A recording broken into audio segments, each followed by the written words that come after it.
please, like, if you're not listening to Alberta Advantage, please listen. It's a really good podcast. It's not, I mean, I think whether you're Canadian or wherever you're from, it's a great team. It's not always focused on Alberta, although I think learning about Alberta is interesting, especially if you're not really familiar with a lot of stuff about Canada and how it works. It's basically like a like proto-fascist petro-state in and of itself. Really interesting to learn about, and great team behind it. The Alberta Advantage team, also part of the Harbinger Media Network. Jeez, what's going on?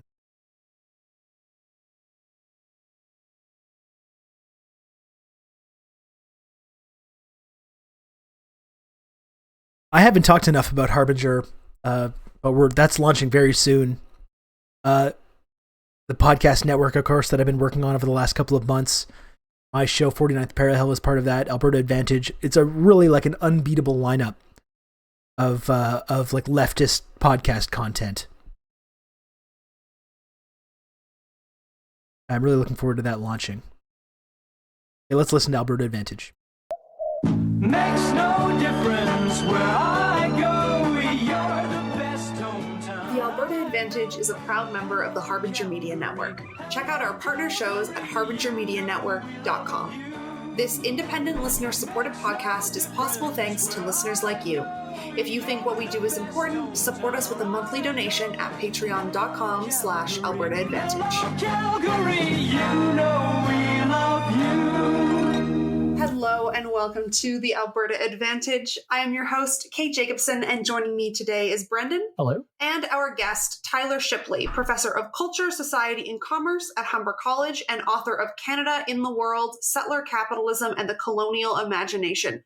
Tyler, thank you so much for joining us here on the podcast. Thank you guys for having me. So you've written what should be basically a textbook, I think, to the project that is known as Canada, and it runs from colonization, or the first instances of colonization, rather, all the way to recent foreign policy.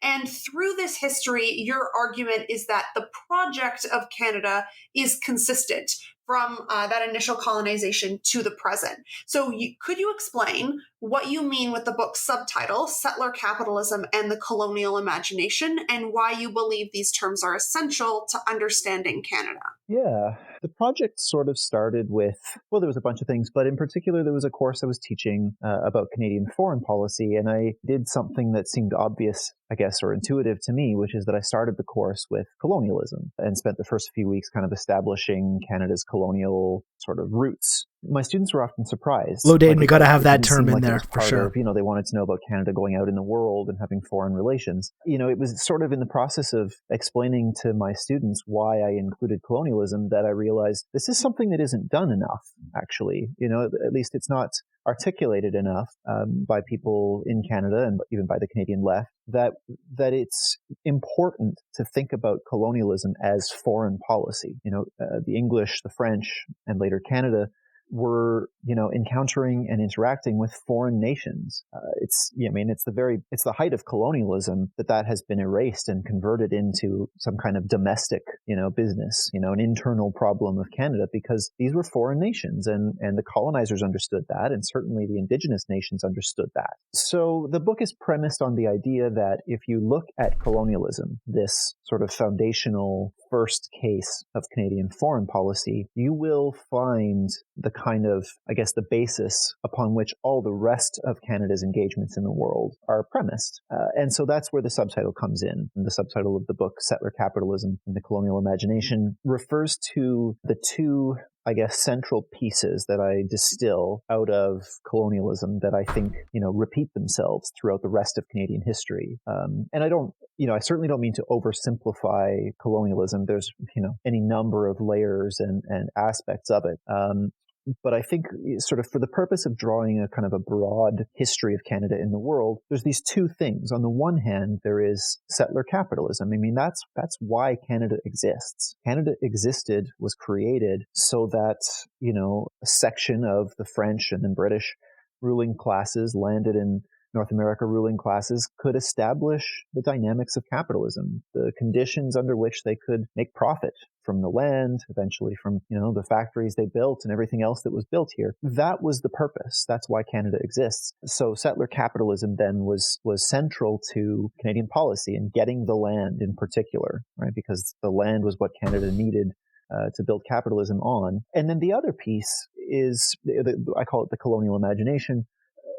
This is just the sort of basic precepts of white supremacy, the kind of ingrained idea that white people, European, Euro-American people are, I think at some point in the book I say, providentially destined to rule the world because, according to this logic, they are more advanced, more rational, more modern, and they represent the future of the human race. And This is very interesting to me.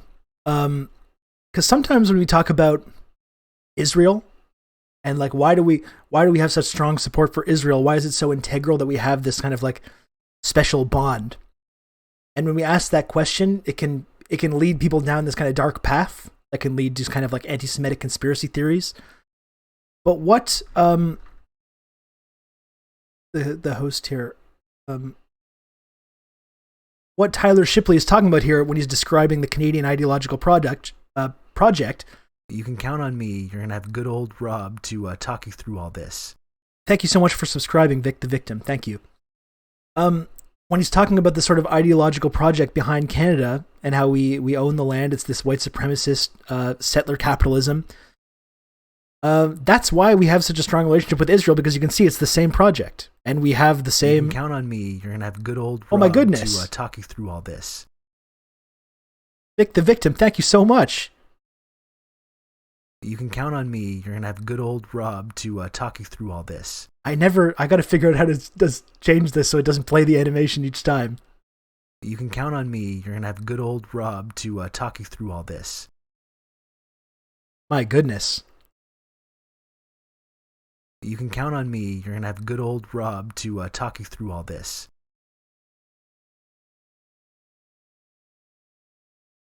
You can count on me. You're gonna have good old Rob to talk you through all this. I think that was everything. Was that the last one?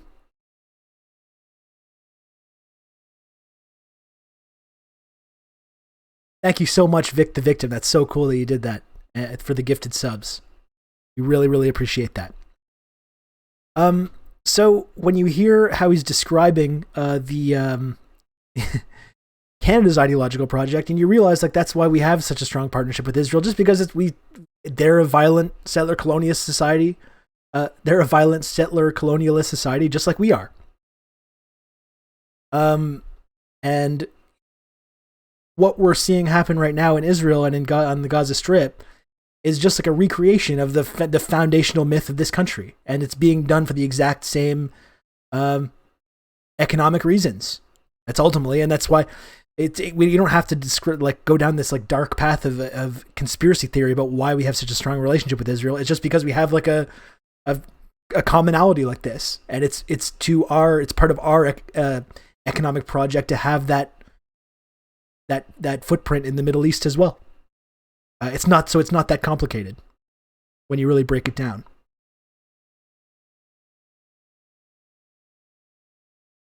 One else represents the past.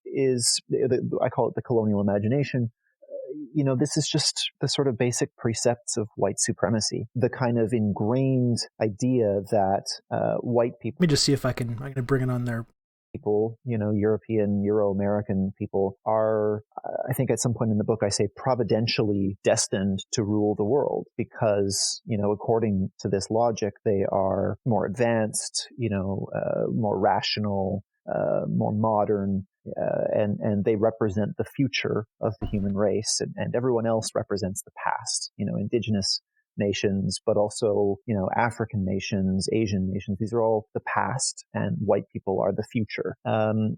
This kind of basic idea of white supremacy is how, of course, the early colonizers justify everything they do, the genocide upon which Canada is founded. And it also reproduces itself across the rest of Canadian history. And to me, that was the thing that was so important. I mean, it's important on its own, of course, but the reason I pulled those two pieces and sort of made them central to the analysis was that I was even surprised myself at how regularly they reoccur. And, in every case of foreign policy that I looked at, I found one or the other or both of those two dynamics. So, yeah, that's kind of the idea. That was sort of the premise of the book. And, hopefully it holds up.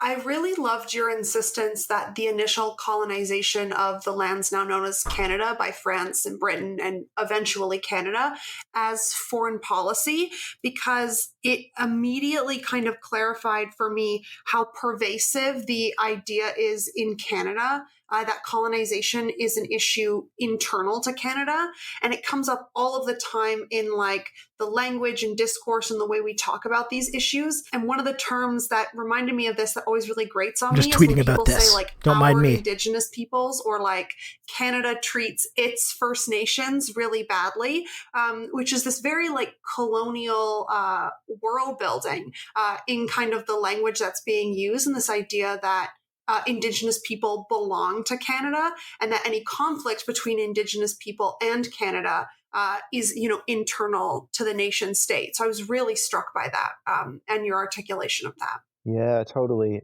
I think you're absolutely right, and it's so subtle, as a lot of Canadian sort of colonial ideology is. It's very subtle. It almost seems on the surface like it's it's inclusive.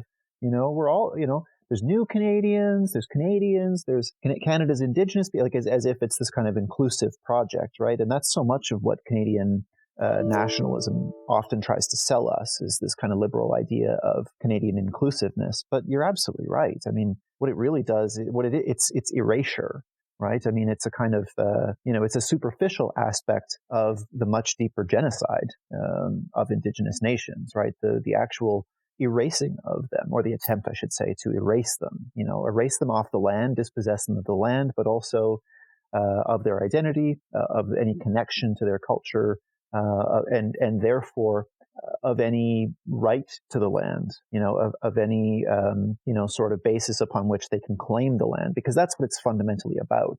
And, one of the things I tried to do in the book, carefully, obviously, because these arguments, can be overstated, but I carefully tried to keep coming back to the link between those two, the kind of the material project, which is get the land, and the ideological project, which is, we, the Europeans, deserve to have the land anyways because we're superior. And, those two things really, they're symbiotic, they exist to sustain and support the other. And you can't really have one without the other. And I tried to kind of, carefully draw that out so that on the one hand, I'll give you an example. I found this crazy book. It was super useful to me, but not in the way the authors probably intended. It was this crazy book from the 90s by a couple of, I think, journalists. And the book is called The Great Adventure: How the Mounties Conquered the West. And it is a sort of retelling of the tale of the first Northwest Mounted Police march out west. The predecessor of the RCMP, they're created in Ontario, and they march out west, and they're sort of like the scouts, the precursor to the full-fledged Canadian invasion of the land, sort of from the Red River and west. And it's incredible. A lot of the book is taken from the diaries of these individual colonizers, Northwest Mounted Police officers. And it's really obvious and explicit reading through that book. I mean, I don't recommend reading it. It's heinous, and like the actual reading of it is miserable, and you feel sick to your stomach. But when you read it, you can see so clearly the way the two things, on the one hand, we are there to get the land, and on the other hand, we're better, we're smarter, we're civilized, we're rational. All of those two things are interwoven, and they kind of rely on one another. The assumption that that these Northwest Mounted Police officers make, which is that of course the land is going to eventually belong to Canada, is premised on their idea that they've inherited, that the Indigenous nations aren't capable of, running their own affairs, of properly using the land, whatever other sort of narratives are constructed here. And of course that then turns around and kind of justifies the fact that, well, of course we have to take the land from them. It's a really fascinating read, and like I say, I don't recommend it because it's very unpleasant. And again, I mean, for this goes back to like there's very strong parallels to the United States, obviously, in the foundation of the United States, manifest destiny, and all this stuff. And it's why it's important, I think, to like, absorb content like this, talking about the foundation of Canada and how there's such a strong similarity, because we've allowed this narrative to develop that, the United States is somehow like uniquely barbaric or genocidal in the foundation of their country. And you can see these same justifications that were used to found Canada in terms of genociding the indigenous populations. I mean, it's the exact same justification that was used to commit the genocide of the Native Americans and to justify the transatlantic slave trade as well. And my keyboard is just straight up not responding now. Draw That's some not quotes great. from those diaries for the book, and I won't even repeat them because the racism is sort of so horrific. But I mean, it really does give you a sense, I think, a really visceral feel for how those two things were happening in that moment, and how they were, I think, very foundational to what becomes Canada. Yeah, I found your use of that book really, really fascinating. And I was really struck by the quotes that you draw from these early, Northwest Mounted Police officers, specifically on the subject of the sort of the fact of foreign conquest, and how, these men very much discuss themselves as, going into a foreign country. And yes, they saw it as legitimately, becoming part of Canada so that they could create, civilization there. But they knew that when they went out there, they were going somewhere else. They were among, different nations. So yeah, that is kind of a robot sound. Of recognizing that this is, a form of foreign policy, as you say, a form of, an external relationship. Yeah, and I think that sounds like, from my producer knowledge, that sounds like a noise removal situation. I think we had a fan or some kind of background noise that's been removed that's giving it that robot effect. That would be my guess. And if I may, Brendan, too, like what's so interesting about that you just said is that sort of idea that these guys are going into what they call Indian country, right? And they know it's foreign territory. That repeats itself through the rest of the history of Canadian foreign policy, literally in the sense that Canadian soldiers refer to places that they are sent in the world as Indian country. They called Somalia Indian country in the 1990s. They called Afghanistan Indian country in the 2000s. So it's so remarkable, right? Because those men right there in the 1870s, were articulating what ends up being so consistent. How did Canada respond to the global crises in the period between 1914 and 1945? Because the common understanding of the two world wars, and certainly the understanding that is manufactured by our media and our education system, is that Canada was one of the quote unquote good guys. How does that match up to reality? Yeah, I mean, it's such a fascinating, I guess, sort of time, in world history. There's so much going on, and it is really incredible that, especially with respect to World War One, that there's this mythology of Canada saving the world, Canada and the United States saving the world for freedom and democracy and human rights, and everything that gets said on Remembrance Day and repeated that is, God, a long way from reality. I guess what I'll say is this. I've been saying it into two pieces, or even three. There's the First World War, there's the interwar period, and there's World War II. And in the first two, Canada is unequal. This is like so. The World War II, and to a certain extent, the World War I stuff is so essential to the like national myth that we've created around this country that never gets pushed back on to the level that it needs to. So this is like really important stuff, especially talking about our role vis-a-vis World War II and the rise of fascism in Europe. And our actions after World War II as well have been very revealing, which I imagine they'll probably get into. What's up, Iron Forward? Welcome. Welcome, sir. Unequivocally on the wrong side. In the First World War, there isn't a right side. They're all wrong sides. Hello. In the interwar period, as fascism is rising, Canada is on the wrong side. Canada sides with fascism. And it's only in World War II itself, the what is commonly called World War II, 1939 to 45, that Canada ends up on the right side of history. That is, on the side that's fighting against fascism. But I'm gonna sort of explain why that happens. In the First World War, essentially it's a war between empires. The German Empire is rising, the British Empire is the sort of predominant capitalist empire. America's waiting in the wings. And World War I is a conflict over, who's going to be at the center of capitalist world supremacy. They're all bad guys, at least, I guess I should say that more thoughtfully. Unless you think the conquest of the rest of the world by Europe is a good thing, they're all bad guys. From the standpoint of the working classes, these are the rich, these are the elite, these are the capitalist elite in all of those countries. From the standpoint of the people of the rest of the world, these are the colonizers. No one in any of Britain or France or Germany's colonies, had any love for their colonizers, and most people didn't. Hello, Melville's fist. So there's really no good side in World War I. Certainly, we could say there's no side that's fighting for democracy or freedom or human rights. I mean, that's just a joke. So, Canada lines up with Britain because, of course, it does. Because Canada, is still really deeply connected to the British Empire, and the Canadian elite sees its own interests as being wrapped up in the success of the British Empire, more so than if there had been a German-centered capitalist economy. So Canada throws down with its imperial chums and sends huge number of working class people to their death on behalf of the British Empire. And,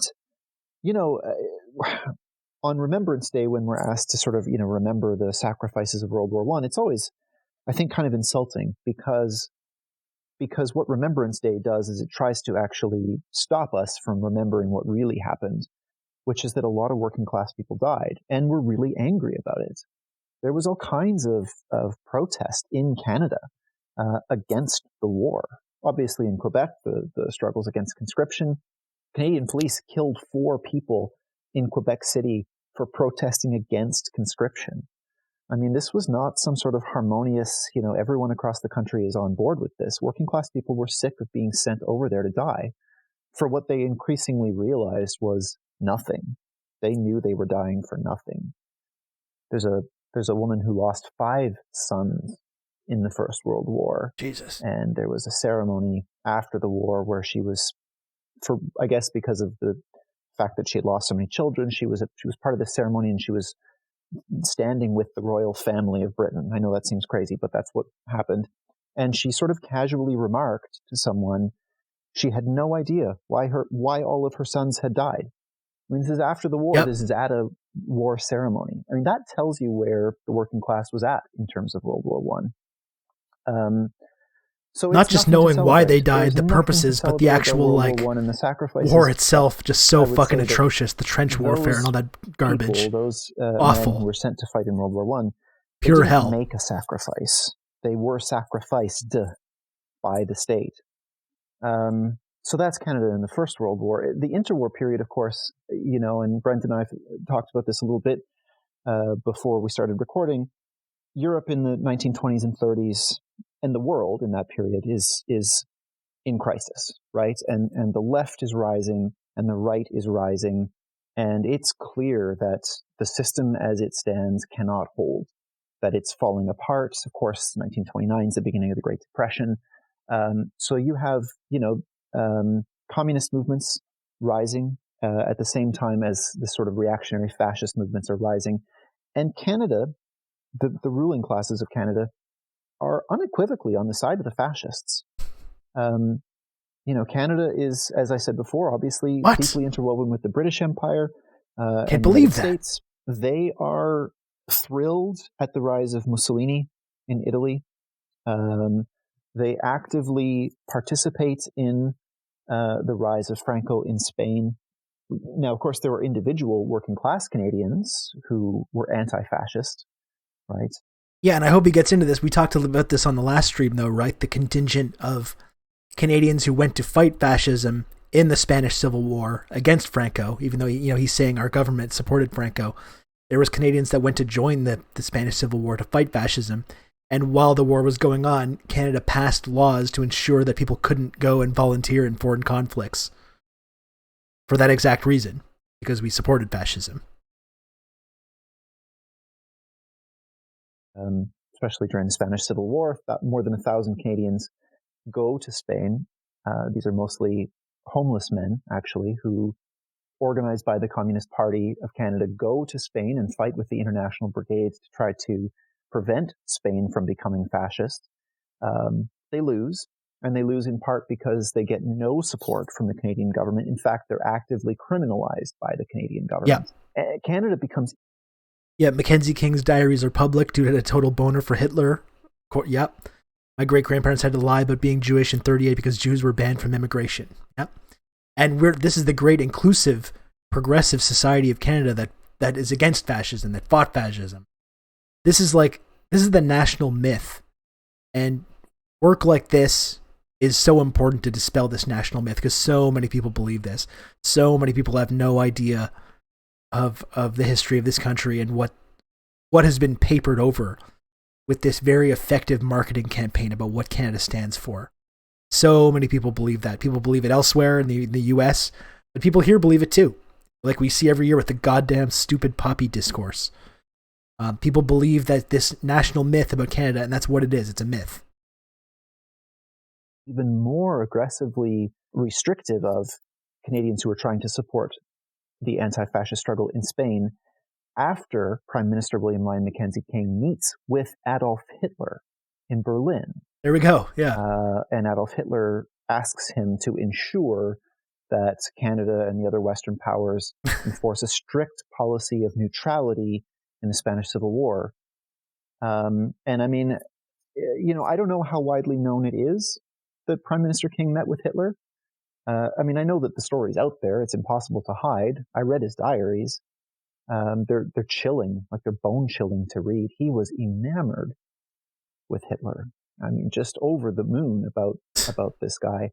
And some of it's sort of creepy and weird and in that Mackenzie King way. He calls him a mystic and, talk.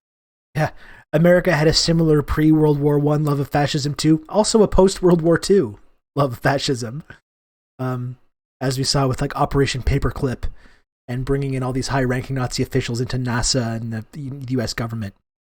And Canada as well, post-World War II. I hope they'll probably get into it in this discussion, but as well as we saw in the United States and Canada, there was a project in the U.S. to bring in these government officials. There was also a project in Canada to like bring in fascists, from Ukraine and populate this sort of Ukrainian diaspora with these like fascist elements as part of a specific project to destroy the very left-leaning, like labor union friendly, more socialist Ukrainian diaspora at that time. They intentionally brought in all these former SS people and Ukrainian fascists in order to disrupt that. And that's why we now have, including Chrystia Freeland's grandfather. That's right. Chrystia Freeland's grandfather. And that's why we have monuments in this country to Ukrainian SS divisions. Because these are the people that we prioritized bringing into this country after World War II. Interesting stream. Why is Canada bad? Well, we're talking about this right now. Uber person. We're listening to the latest Alberta Advantage podcast titled Canada, Making People's Lives Miserable Around the World with Tyler Shipley, author of Canada in the World, Settler Capitalism and the Colonial Imagination. So we're learning all about that together. Okay? Strasser brother that didn't get shanked in the Night of the Long Knives lived on a Nova Scotian farm for most of the 40s. Yeah, the Soviets at least treated the Nazis they used as shit with a gun against their head.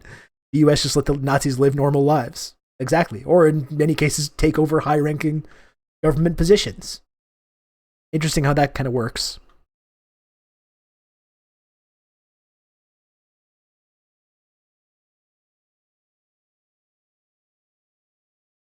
Well, Uber person, I wish Trudeau wasn't in power as well, but I kind of have a strong feeling that maybe we might be coming at that from different angles.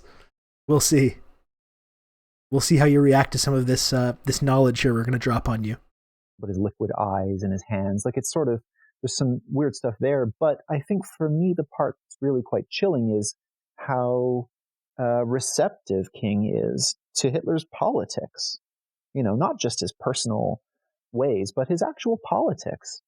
There's in Sudbury and Co mines, they hired ex-SS as Union Buster thugs. Like to meet Hitler and have Hitler talk about, the way that the Jews have ruined the great German cities like Berlin. They're in our movie theaters, they're in our restaurants. We can't get rid of them. And King is. I hope the podcast touches on how Canada is still bad, not just how Canada was bad. You must not be familiar with this podcast. I can promise you, they're still going to explore that. Even though this might be more historical stuff, this is the kind of stuff that Alberta Advantage talks about each week. So I wouldn't worry about that. And everyone should be listening to Alberta Advantage. It's really a great podcast. Again, friends and colleagues of mine that do this. Really, really tremendous content. Based in Alberta, not always completely like about the political happenings in Alberta, even though, it does focus on that often. And I think it's interesting to learn about. Teach us a lot.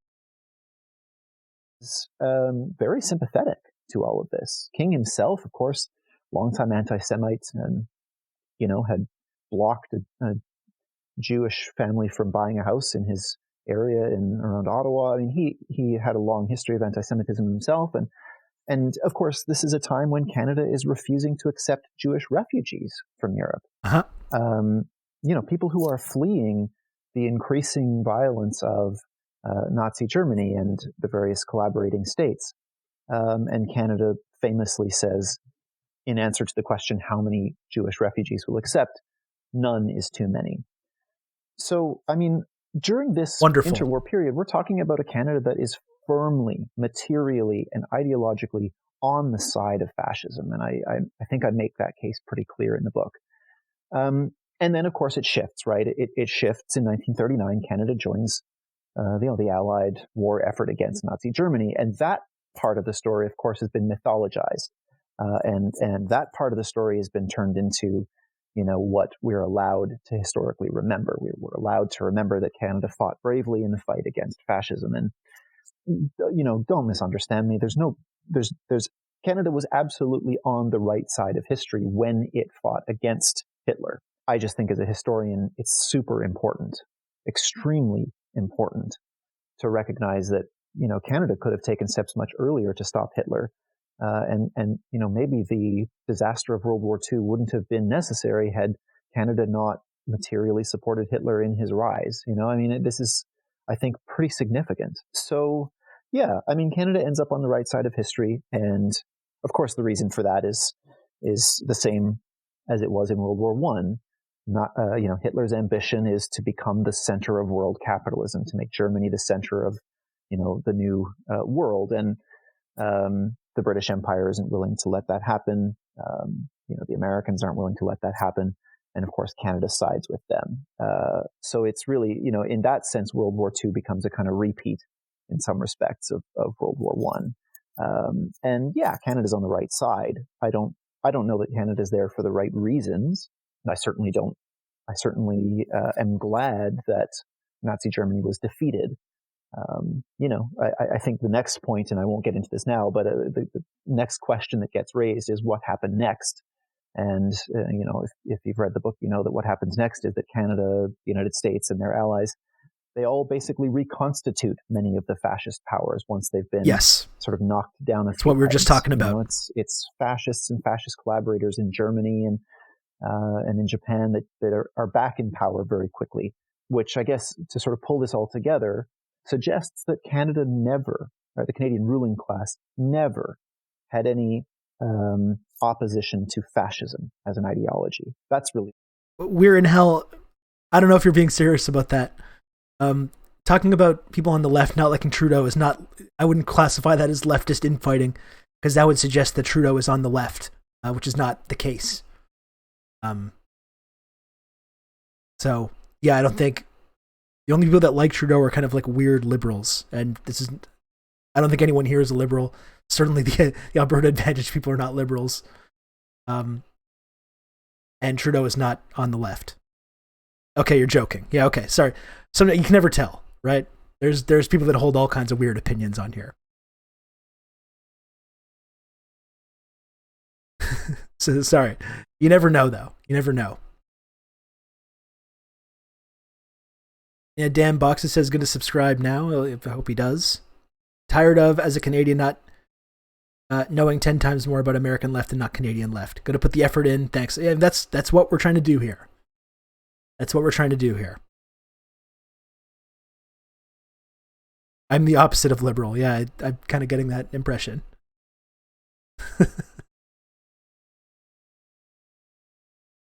Point here. I'm sorry if I wasn't articulate enough. It's a bit late out here, out east, but that's the point. Canada was never ideologically opposed to fascism, and in fact had much in common and shared much with fascist ideology. At a certain point, and as we're going to discuss, not only do we have stuff in did our ruling class especially, and our government have more in common with the fascists. Post World War II, I mean, our entire foreign policy and everything that we've been doing, and domestically, frankly, has been anti-communist, and ensuring that whatever elements of social democracy we might have, it's purged of people that are actually on the left, carrying out or assisting the United States carrying out an anti-communist foreign policy in the Cold War, against the Soviet Union in Central and South America. I mean, we supported the U.S. While they were carrying out this often very violent and genocidal project. Problem with a capitalist rival, a rival to the British and American empires. But Canada was never opposed ideologically to fascism, and that's really important because and low sebs, it sort of it is part of that consistent pattern that goes back all the way to the genocide of the indigenous nations in the starting point. And it stretches all the way to, the war in Afghanistan and beyond. So I know that was a bit of a longer answer, but I hope I've sort of tied together the threads that I was weaving. So the period after the Second World War was shaped by decolonization in the Global South and the Cold War. So how did Canada relate to those events in the decades following the Second World War? Yeah, well, I mean, I think one of the most fundamental things that people need to know about Canada, and this I think has a lot of relevance for today, is that Canada was deeply opposed to decolonization in Africa, in Asia.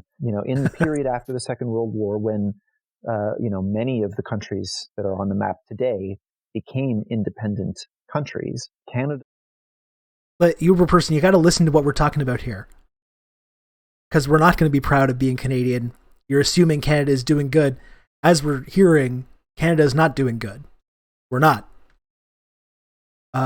That's part of a marketing campaign that has convinced a lot of people in this country and outside this country that we do stand for good, positive values. What we're learning about here today is that this is not actually the case. Okay? And especially how we've used our participation in World War II as a big plank of this myth that we have about this country and how wonderful we are and how progressive and enlightened we are. What we're learning about right now is how this is not actually the case. This is something that's been sold to people, but it's not actually doesn't actually have any basis in reality. Would have had them remain colonies of France, Britain, Belgium, the Netherlands, etc. And this was a consistent pattern throughout that period.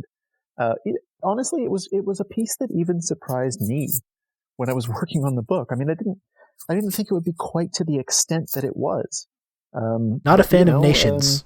Right after the Second World War, when India and Pakistan get their independence, Canadian magazines are saying India is not a nation. India can never be a nation.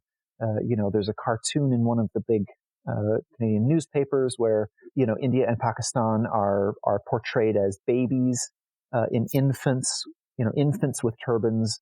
It's kind of this racist caricature, but also designed to say no, they're children. They can't possibly run their own country. Canada criticizes Britain for relinquishing. All my homies hate nations. That's what this stream's all about. Just talked to my aunt who thinks Canada hasn't done anything intentionally malicious to Indigenous people since the 1800s. She teaches poli-sci at Humber College. Oh boy. This is why we need to have like communist podcasts and Twitch streams, don't we? So we can talk about this to people, to the youth, because they're not. Humber College is not sending their best. Yeah, that was exactly what I was going to say. Just ask when the last residential school closed, and the answer to that is 1996. By the way, for anyone that's not familiar with that. No offense to your aunt, I'm sure she's very lovely, lovely person. But Humber is not sending their best when it comes to their poli-sci department. Its control over its colonies too soon, and does the same of France and others. So Canada is very much against the independence of the peoples of the rest of the world. And he doesn't think residential schools are necessarily bad. Oh boy, links back to that oh boy colonial imagination that I talked about with respect to colonization in Canada. The same arguments that Canada makes, John A. Macdonald and his racist friends when they're establishing the residential schools. It's all about, the indigenous people can't rule themselves. They can't, they're savages. They're irrational. We have to bring them into the modern world. All the, and I don't want to, I'm never comfortable repeating what they say, but all of those things they said, that's the same argument that they make to argue that the people of the Congo shouldn't have freedom, that Belgium should continue to rule. I mean, imagine arguing that Belgium should continue to control the Congo. In a short span of time, the Belgian king killed as many as 10 million people in the Congo. It boggles the mind. Congo was aggressively underdeveloped by Belgium. The Belgian elite made sure that the Congo was not equipped, materially, in terms of institutional infrastructure to self-govern, because Belgium wouldn't allow it. It's not that Congolese people didn't have the capacity. It's that the conquerors wouldn't allow them to develop the capacity. Congo becomes free because of a popular revolution, and Canada is against it. Canada, wants Belgium to hold on, even after, when Belgium cannot hold on any longer.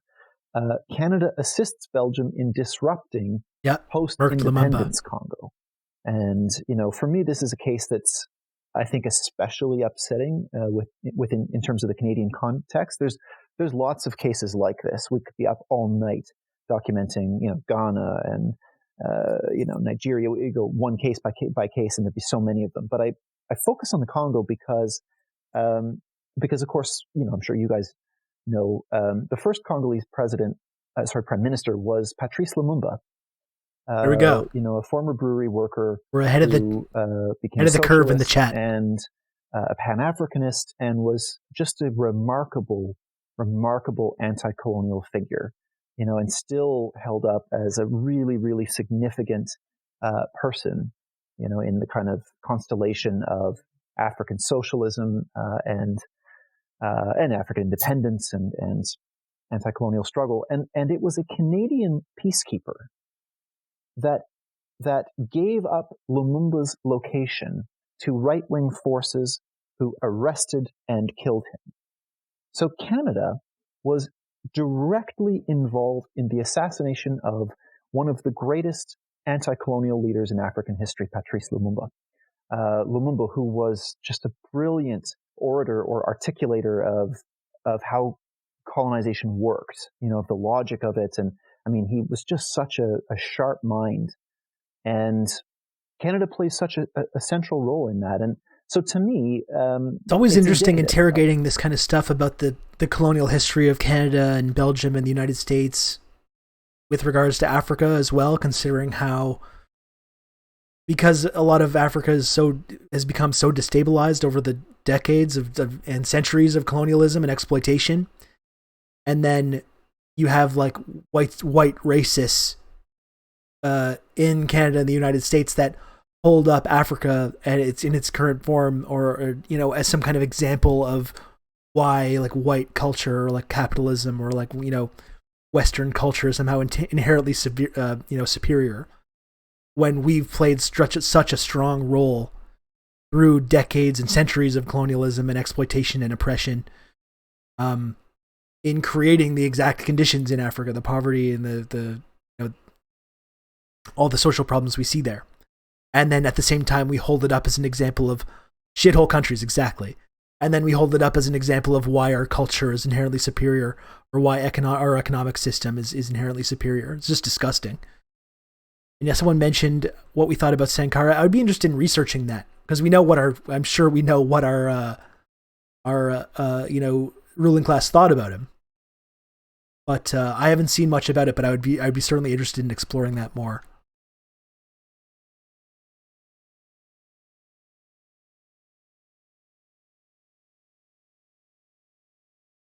Of the part that Canada plays in that era, which is that Canada tries to slow the process of decolonization, and when decolonization happens, Canada tries to interfere in it to get the outcome it wants. And we were also Canada wants, in many pockets of Canada, back around full circle to many pockets of Canada also strongly supported the apartheid government in South Africa as well, and really resisted the change from apartheid in South Africa as well.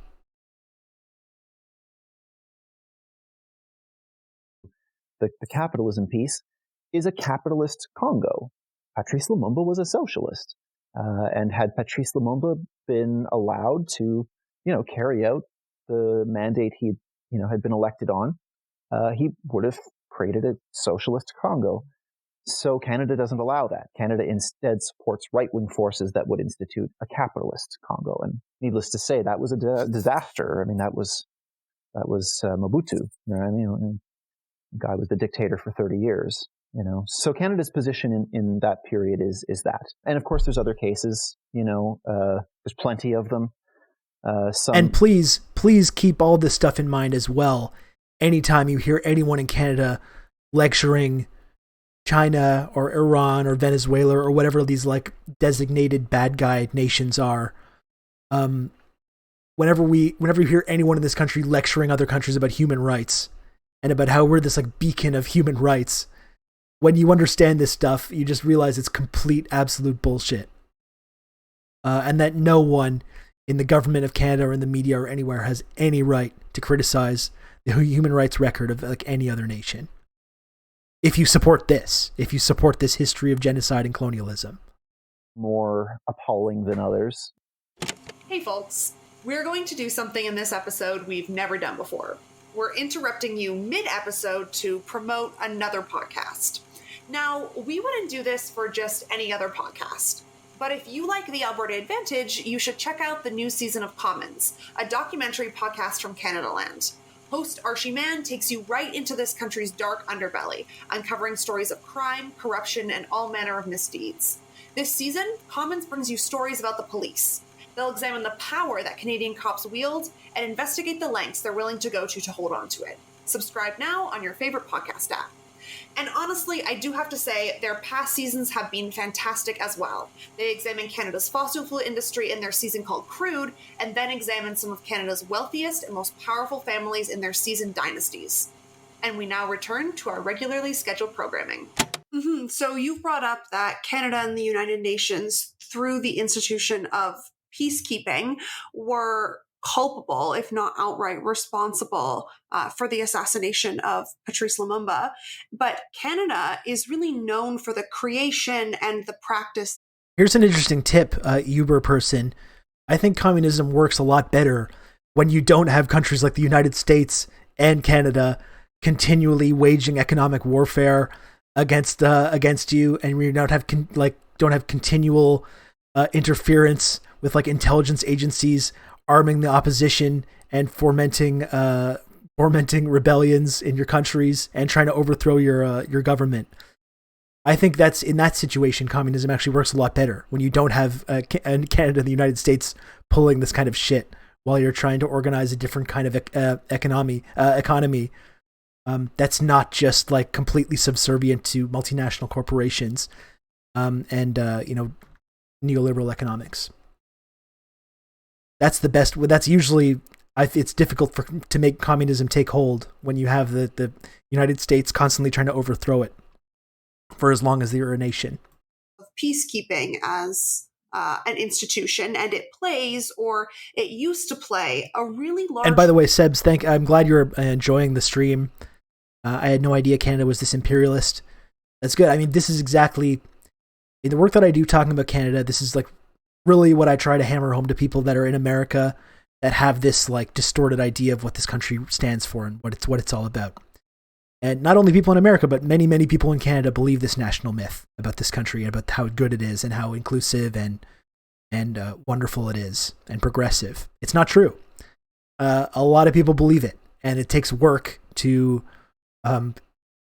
break that kind of conditioning people have to think about this country in this way, that it's just this benevolent, post-racial social democracy. It has never been true. In the popular Canadian image of Canada in the world. How accurate is that image of Canadian peacekeeping, and what does peacekeeping have to do with imperialism and colonialism? Yeah, it's a great question. I mean, it's so interesting that, peacekeeping became so central to the Canadian story for so long. The first peacekeeping mission, this is so ironic. The first official peacekeeping mission for Canada was the Korean War, which there was no peace to keep. I mean, the Korean War was one of the most brutal wars of the 20th century. It's largely forgotten, but there were there was a we love tonnage Kate. of bombs dropped in the Korean War than in the entirety of the Second World War. Jesus. It was an utter. Kate Jacobson, we miss Kate on Twitter. She took I guess she had to log off from Twitter for like mental health and stuff like that. I think that's cowardly, personally. But Kate is wonderful. She's a friend of mine. Pulverization of the northern part of Korea, but also of the movements, the sort of socialist movements in the southern part of Korea. And I think in some ways the Korean War actually is even though it was an early case, it's a really good encapsulation of what peacekeeping was really about, which was stopping the process of decolonization and or managing that process to ensure that, the various states of the world would join the capitalist camp and would side with the United States and would allow the Western powers to interfere and exploit people in those countries. Korea, after its experience of the Second World War, which was obviously horrific, conquest by Japan, Koreans independently, without any Soviet intervention or any of the other silly things that the West always cooked up, Korean working class people organized the reconstruction of their society, of their state. They formed the Korean People's Republic, and they immediately began rebuilding and taking over factories and running them themselves and rebuilding houses and rebuilding sewage pipes and everything that was necessary. And that was totally unacceptable to the West, that there could be this independent socialist, successful socialist, state in Korea. And so on the Western, side and the South. This question, are there any successful examples of communism at scale? Again, it's really hard to quantify this because as we're talking about right now with Korea, or we talk about the Soviet Union, which you could hold that up as an example, frankly, of a successful, I mean, it went from like a completely agrarian backward society to an industrial powerhouse in several decades, and probably would have been more successful, just as we're talking about in Korea, or where else you've seen it, in Venezuela and other nations. It's impossible to say, would that have been successful, because the US and Canada has been undermining these projects from minute one, waging economic warfare, sanctioning them, making it impossible for their economy to succeed, intentionally starving the populations with sanctions, trying to undermine the governments from within with our intelligence communities, arming, fascist rebels to destabilize the countries and overthrow them. It's really hard to talk about, has communism ever worked? It's failed every time it's been tried. Part of the reason for that has been because of the United States and Canada doing everything within our power, making it our whole foreign policy objective to ensure that these countries do fail, and ensure that we can then install a right-wing leader that opens the economy up to multinational corporations and extraction capitalism. So it's hard to make that judgment. Yeah, and you've had small examples like Burkina Faso, exactly. But all these movements get disrupted and sometimes destroyed by these like imperialist forces like Canada and like the United States.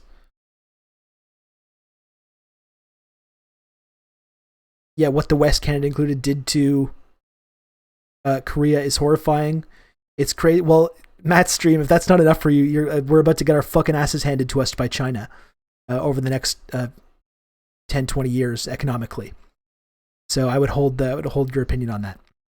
What the West Canada did to Korea is horrifying. It's crazy what shit libs will believe about the DPRK. Yeah, we read every single week, oh, Kim's dying. And they'll be like, oh, sorry, it's not true. Well, that's because like our media class are just stenographers for like the national security establishment, and they do whatever they tell them, and they villainize whoever is like the official bad guy, as determined by the intelligence community and the State Department. Yeah, not only did we kill a quarter of the North Korean population and level all the cities, yeah, they'll probably talk about it as well, and we talked about it this yesterday. We talked about this yesterday, or whenever I did the last stream, Tuesday, during Poppy Discourse, about how there was like an epidemic of like rape and sexual assault by Canadian soldiers in Korea at this time.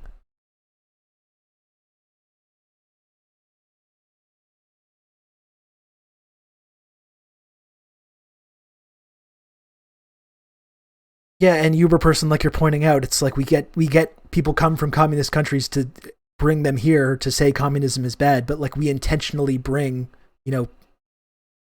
right wing like fascist people, like in Ukraine example, in order to kind of advance this kind of anti-communist ideological project.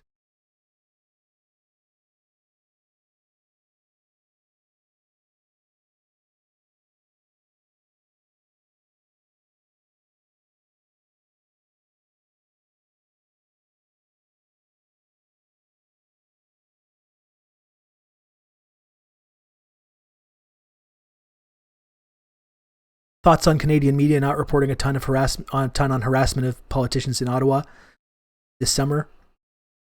Yeah, well, it's something I also talked about on Tuesday, I believe, about how the media will turn a blind eye to like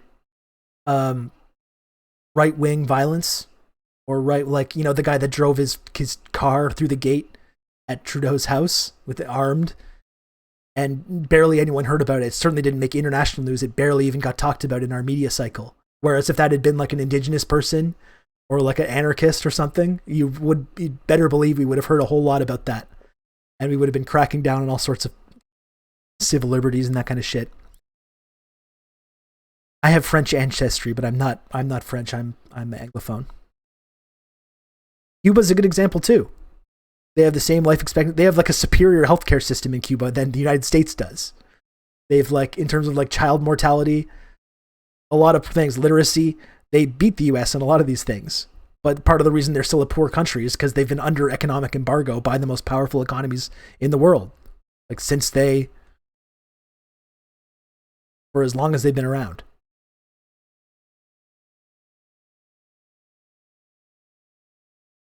The United States brought back Syngman Rhee, a Korean exile sort of bourgeois figure, to be the dictator of South Korea, and provoked a conflict with the North such that in 1950 the Korean War starts. And Canada is an aggressive proponent of the Korean War, which Canada calls a peacekeeping mission. They just devastated North Korea.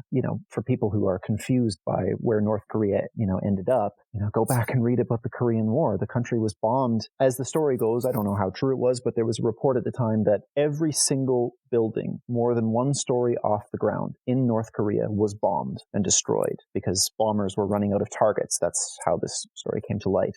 So, North Korea was pulverized in this peacekeeping mission. And, of course, the stage was set for, South Korea to remain firmly capitalist. They were disappointed that they weren't able to take the North, but they isolated the North, and it sort of became this strange, isolated hermit kingdom, whatever it is. And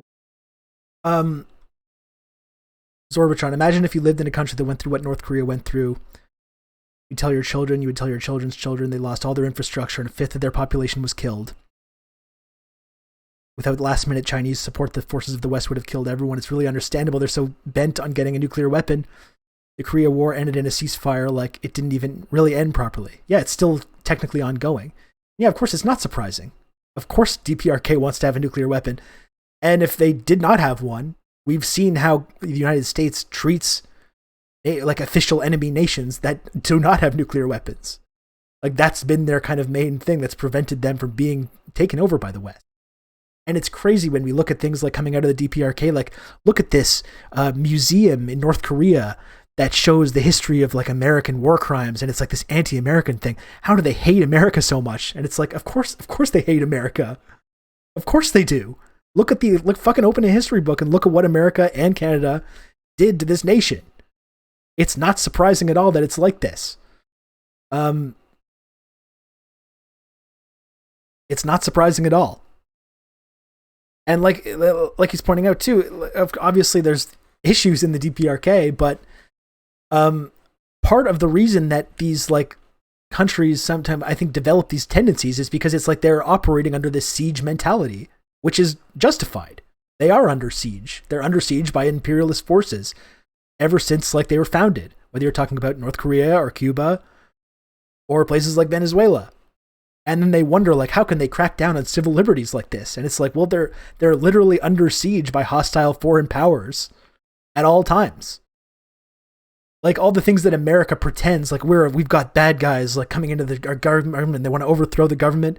In Venezuela, in Iran, in North Korea, in all these places, they can make that claim, and it's 100% correct. Or Cuba.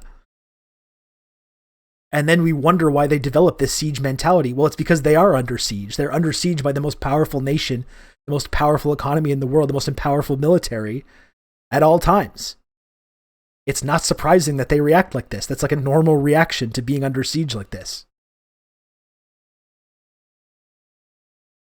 And in many ways, that is what peacekeeping was about. And if you look at the other peacekeeping missions all the way through, the Suez Crisis, that's the one that made Lester Pearson so famous. Oh, complicated conflict. Lester Pearson forged this peace. Well, I mean, I won't get into the details with you guys right now, but essentially the Suez Crisis was resolved in a way that was good for Britain, that was good for France, that was good for Israel, but which was not good for Egypt. And the Suez Canal is obviously in Egypt. And Canada played a really important role in kind of brokering the very manipulative process, by which British and French capital would still get to dominate. Yeah, that reminds me, in fairness to Pompeo the other day, he was being entirely consistent with State Department precedent. That's true, yeah. You got to give it up for him on that. And this is a good point, too, because we talked about successful examples of communism, right? And the USSR, I mean, that they were extremely successful on a number of levels. Inertial observer, like you're pointing out, they obviously had serious issues, but average quality of life in Russia has dropped pretty significantly since its collapse. And that's absolutely true. That's absolutely true. Not only were they also under the same kind of siege mentality for their whole existence, you can understand some of the things that happened there under that context. And even though it wasn't perfect, they were also being like their economy was being intentionally undermined. And the collapse of the Soviet Union and the fall of communism in that area has been a fucking disaster for actual, like, normal people. You've seen life expectancy drop, quality of life, literacy, all these indicators of, like, what makes people, like, free and, like, a healthy society has just dropped across Russia and across the fucking Eastern Bloc.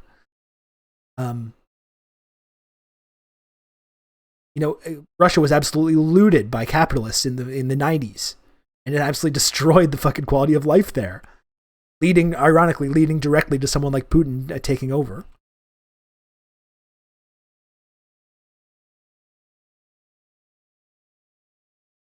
Yeah, not only are there legit reasons they hate the U.S., but even when you talk about the DPRK, Groucho Marxist, and it's like, oh, look at their military parades and the way that they lionize Kim Jong-un and all these kind of weird cult-like things. All the exact same shit happens here, and it happens in America. You turn into like the Super Bowl, and there's like F-18s flying over the fucking stadium, and like military guys with flags and stuff. And it's like, what is this? What does this have to do with football? Why are you talking about this? It's just as cult-like.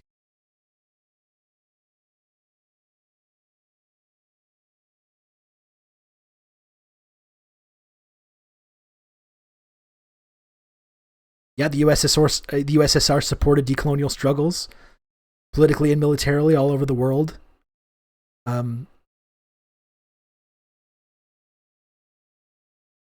Yeah, I agree. And then interestingly, also, like you're talking about Cuba and the assistance the USSR gave them, but then how we've seen Cuba, even despite being under siege and despite being a poor country, because of the siege mentality and because of the economic sanctions and the constant destabilizing efforts that they've faced ever since they were founded. But they've still found time to send their doctors to different places. They assisted in the anti-apartheid struggle in the 80s, while Canada and the US was still in full support of the apartheid government.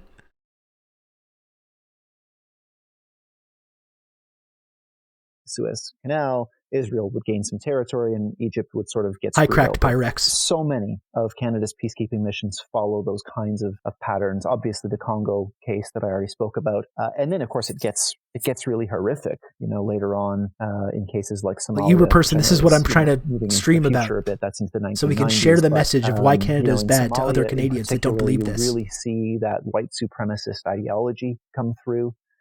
Canadian soldiers, for anyone who doesn't remember, Canadian soldiers left Somalia disgraced after they tortured and murdered a Somali teenager, a 16-year-old, and that was not the first Somali youth that the Canadian forces had killed. Again, the details are just so horrific and gruesome, and I won't get into them, but very reflective of that white supremacist kind of attitude. And it runs all the way through peacekeeping. I mean, think about it. The very premise of peacekeeping is that we in Canada have figured it out. We in Canada have figured out how to run, a just, fair, peaceful society. But some people somewhere in the world haven't figured it out. We're just helping them. Sure, that they figure it out. We're going to help them. Yeah. We're going to teach them. It's nice. And peacekeeping isn't about solidarity, right? Peacekeeping is about a certain kind of paternalism, a certain sense that Canadians know best.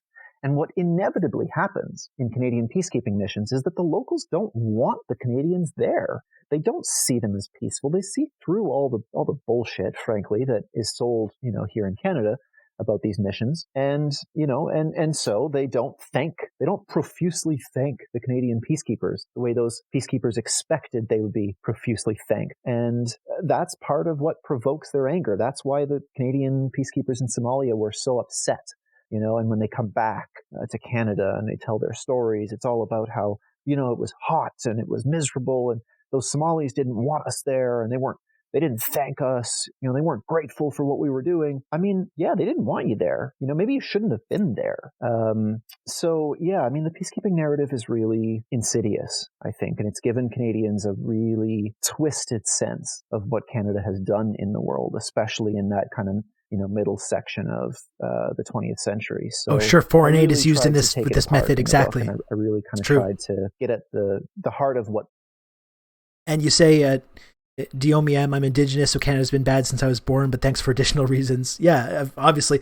And believe me, when I talk about Canada and when I do these kind of streams and I talk about it on my podcast, making sure that that's a centerpiece of why the government of Canada is not good is always very important, and why it's extremely hypocritical for us to lecture other nations about human rights, considering the fact that this country was founded on genocide and that our genocide of Indigenous people is ongoing, as we saw in the report on missing and murdered Indigenous women and girls. This isn't our genocide of Indigenous people didn't take place centuries ago, and it's something that's in the past that we moved on from, very much ongoing.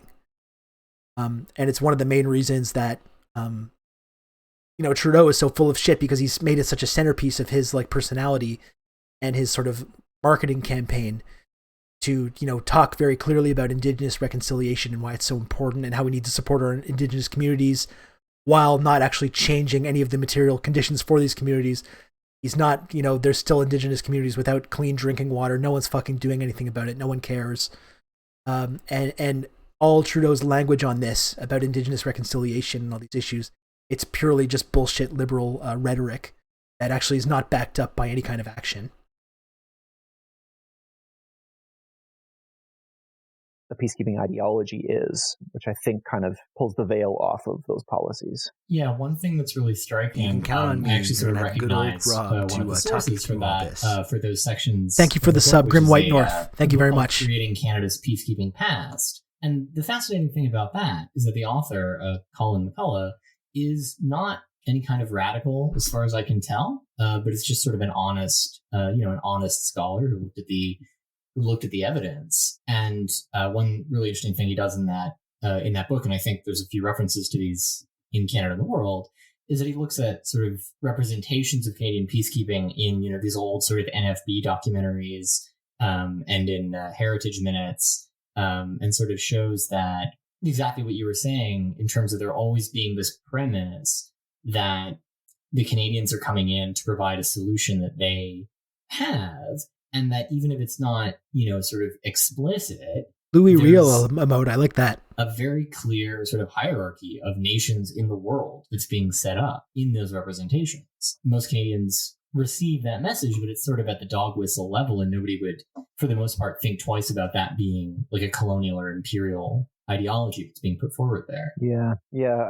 That book was so useful for that reason. And, there were actually a lot of books that I found, where the authors were, not necessarily radical, but as you say, honest historians, and were just trying to really provide a kind of honest picture of things, which were really useful to me, because an honest portrayal of Canada's history, I think, kind of makes the case that I'm trying to make, which is the case for this consistency. And in particular, it's the NFB films about peacekeeping, the ones that run from like the late 50s all the way through into the 70s and 80s that McCullough talks through and that I also use. And they really kind of emphasize this sense of like, the very grounded, rational Canadians are going over there. There's this selfless task that they're undertaking to go over there, wherever there is, and help these people. And you were a person... What's your opinion of virtue signaling from the liberals and Hollywood celebrities? When you're talking about liberalism in general, and I think you can classify most like Hollywood celebrities as liberals, and obviously the Liberal Party, but whatever country you're talking about, this is a lot of, I talk about this all the time, which is that liberalism, it's mostly based in aesthetics, okay? It's using the language of social justice and anti-racism and indigenous reconciliation, and sometimes even the critiquing capitalism, but it's just using this language, but without being backed up by any kind of like material change in how people live their lives. It's purely just rhetoric. It's not backed up with any actual action. Trudeau is the ultimate example of this. Obama was a maybe even a greater example. Trudeau and Obama, though, are very similar figures when you point to them like that. How they've mastered this idea of speaking about these issues and sounding like they care about these issues and sounding like this is important to them, while in terms of the actual power that they're wielding, using that to side with banks, with the police, with the oil companies, the extraction capitalist companies. This is why liberalism is a failure. Because it's based purely in this language, while it allows all these social problems that they're talking about to get worse through their actual actions.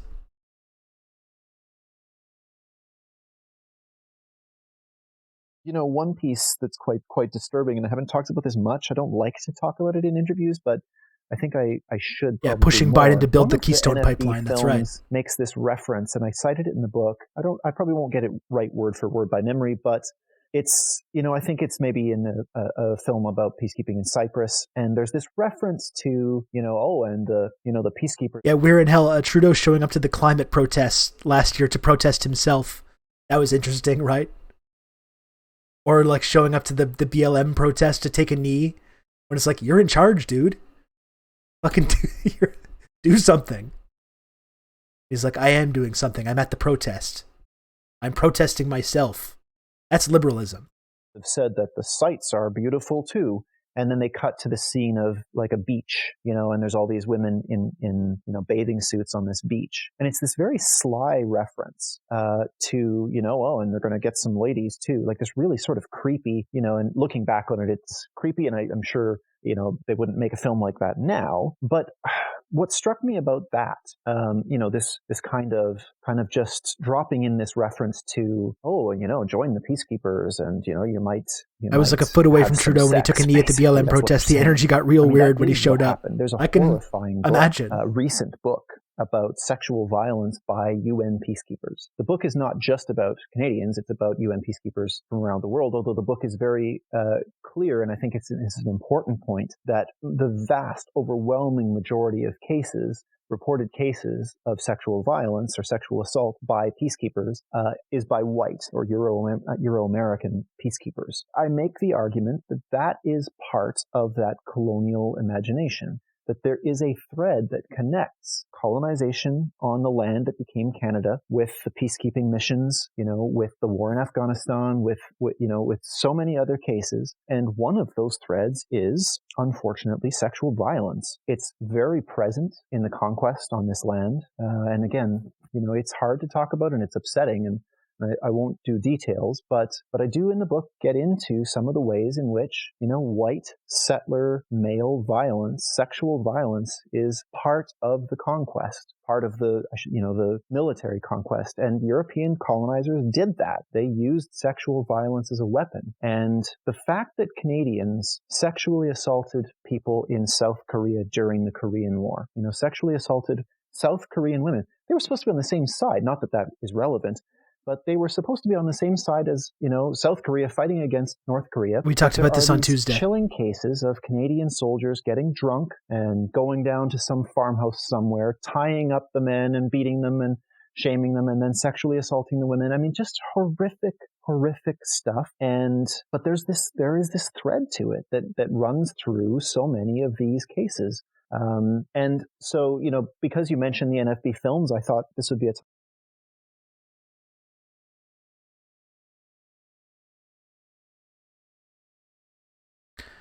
my thoughts on the NDP. There's some great NDP MPs that I like a lot. Matthew Green is a really exciting NDP MP. I talked to him on my podcast, 49th Parahell, a few months ago. Great guy. There's a number of very good. Leah Gazan is good. Nikki Ashton, she's actually coming on my podcast soon as well. There's a number of really great MPs and activists in the NDP, but ultimately it still is. I think it's controlled by sort of this centrist, Blairite, neoliberal contingent, and I don't see that changing anytime soon. So, as a party, I don't think they're ever going to be a real vehicle for like the actual political change that we need. I would like it to be, but I think ultimately what probably needs to happen is that the actual left of the NDP needs to split off from the NDP and start a new project with their own sort of leadership that's not going to be undermined like we've seen in the NDP the way it is. Left hands too. I was looking for okay. I was at the protest and just turned around and was surrounded by his sweater vest security.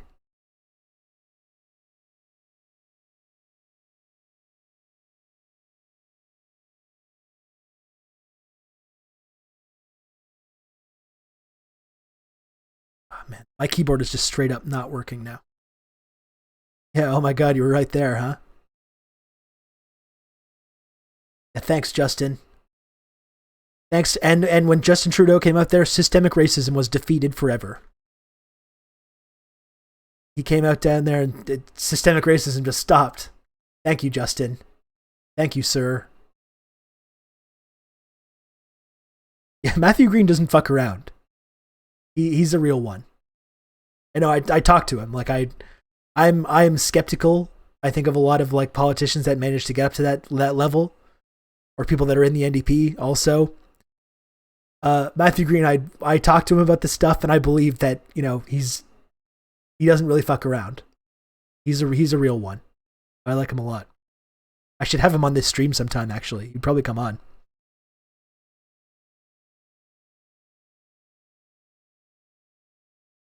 The lady in yellow was super not cool with him being there, if I remember correctly. Yeah.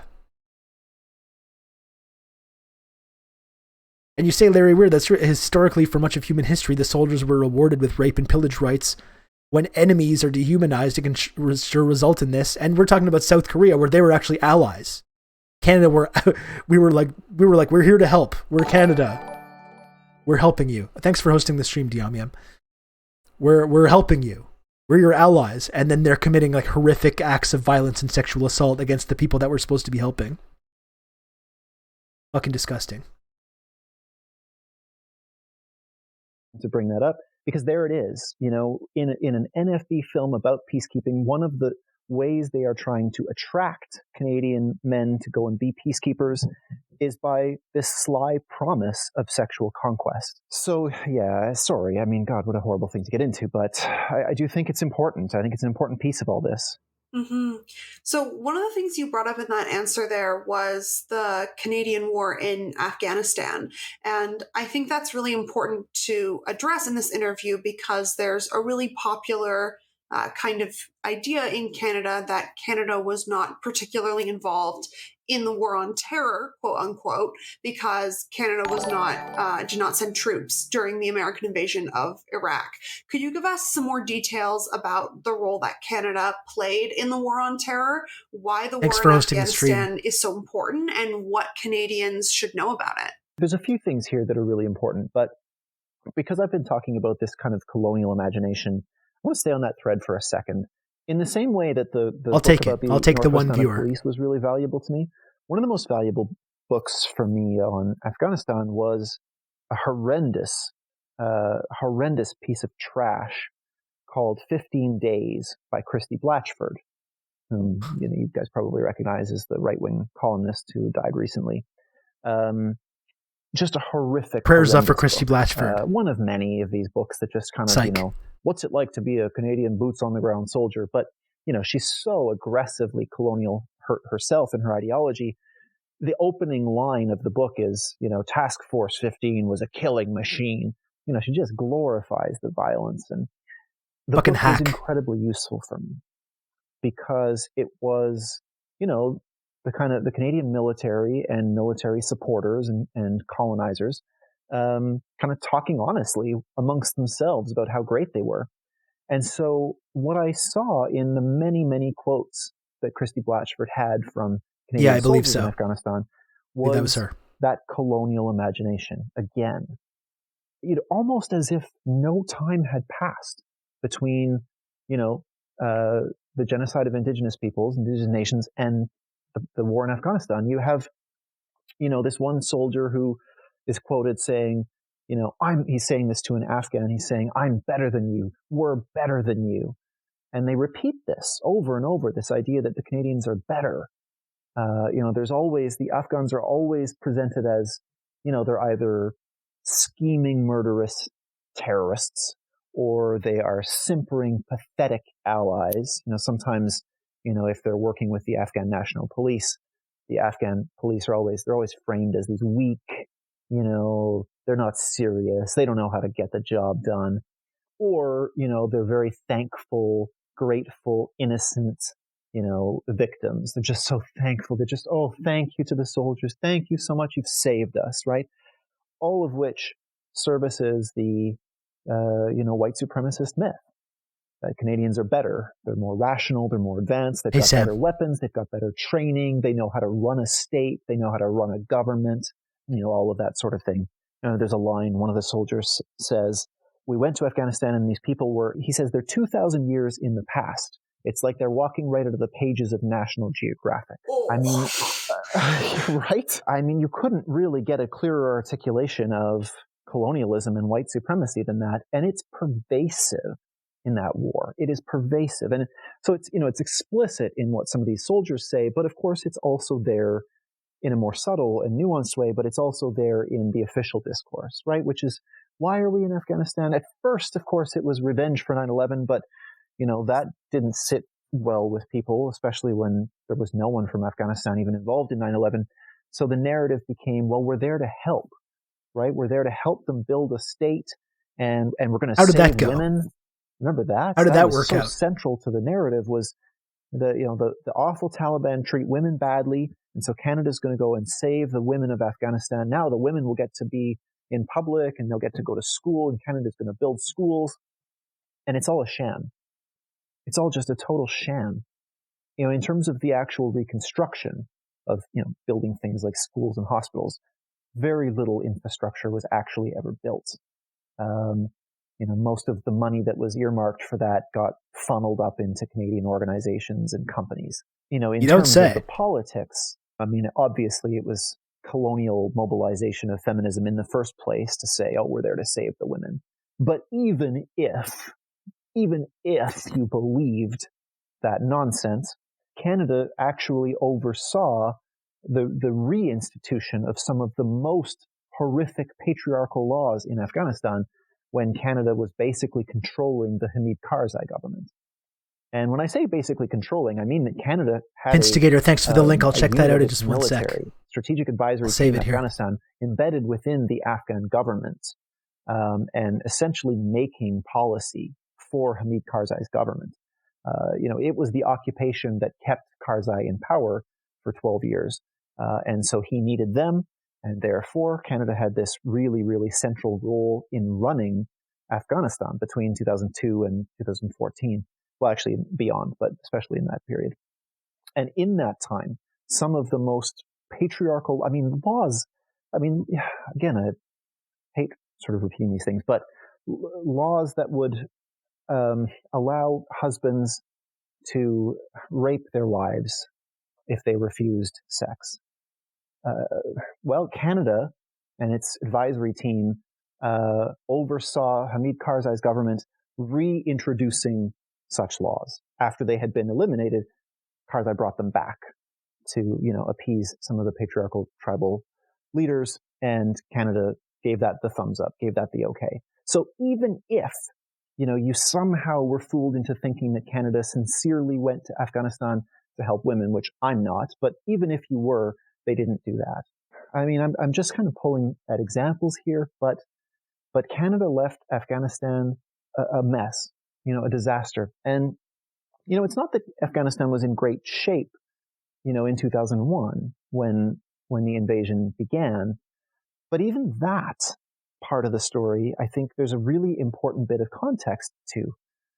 For a lot of Canadians, and I notice this in teaching, I notice in my teaching, I'll often ask my classes, what do you guys know about Afghanistan? What do you know about the country?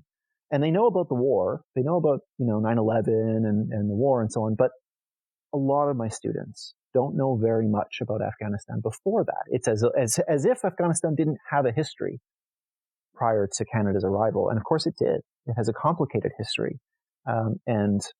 Without boring you all with the details, an important part of that history is that, people in Afghanistan fought and struggled to build more progressive institutions and a more progressive state. There was a left in Afghanistan that fought for things like, gender equality, tribal equality, secularism, socialism, all manner of things that many of us would support. And there were periods, especially in the 1970s, when Afghanistan was doing really well, comparatively, and in terms of kind of establishing some of the basis for. Uber person, have you not figured out that I'm a communist yet? Society.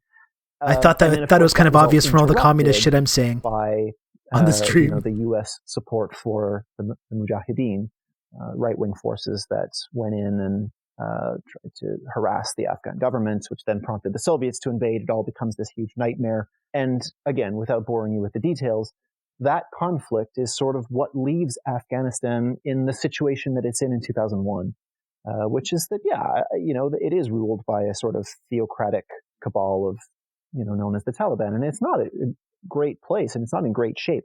But, and this is really important, Canada did not make it better. Nothing Canada did improved the quality of life for people in that country. It made it worse. That's just sort of a sketch of what happened in Afghanistan, and kind of addressed similarly as we've seen these conflicts go in other parts of the world. Folks, I'm going to take a small break. I will be back in like 4 minutes. I'm going to walk around, go to the bathroom, refill my water, listen to the podcast, catch me up on what I missed when I come back. I'll be back in like 3 or 4 minutes. Directly your question about Iraq, there is this sort of bizarre idea that Canada stayed out of the war in Iraq because at the time when George Bush, launched the war, the Jean Chrétien government said, well, we're not going to support the war unless it has UN approval. And it didn't. And so George Bush created his coalition of the willing. Canada wasn't one of them. And so it seems like Canada did the right thing there. We made the right choice. But it's bullshit. It's just bullshit. The Canadian and U.S. militaries are deeply interwoven, deeply connected. And so there were Canadians who fought in the war in Iraq in a variety of different ways. There was a Canadian general who was part of the planning of the war in Iraq because he was part of a Joint Chiefs panel with the American generals. There obviously was Canadian equipment being used in the war, and there was strategic planning with respect to the war in Afghanistan. So, part of the deal was when the U.S. war in Iraq began, that meant they were going to have to move troops out. There was a troop surge from Canada to make up the difference. So, the idea that Canada took some kind of a moral stand against the war in Iraq, it's just stupid. It's really dumb. But, it's a great piece of ideology, a great piece of propaganda for the Canadian liberal elite who want Canadians to believe that Canada is somehow more enlightened, more peaceable, more just in the world. And it worked well because a lot of people still have the sense that that's how it went. One thing that I think has rightly gotten a fair bit of attention on the Canadian left in recent years is Canadian imperialism in Latin America and the Caribbean. What can you tell us about the history of Canada's role in that region and what it looks like today? In some ways, that's where Canada first kind of flexes its colonial muscles internationally. All the way back to the turn of the century, Canadian capital is expanding into Latin America and the Caribbean. Canadian banks, Canadian railroad companies, mining comes a little bit later, but electricity provision is a big one. The largest private sector company in Brazil at the turn of the century was a Canadian company, which went through several different names. Brascan for a long time was the name of the company, but in Brazil they called it the Canadian octopus, the polvo canadense, because its tendrils, whatever those things are called that octopuses have, tendrils were into every aspect of the Brazilian economy. The Canadian state went to bat for Canadian capital in Latin America.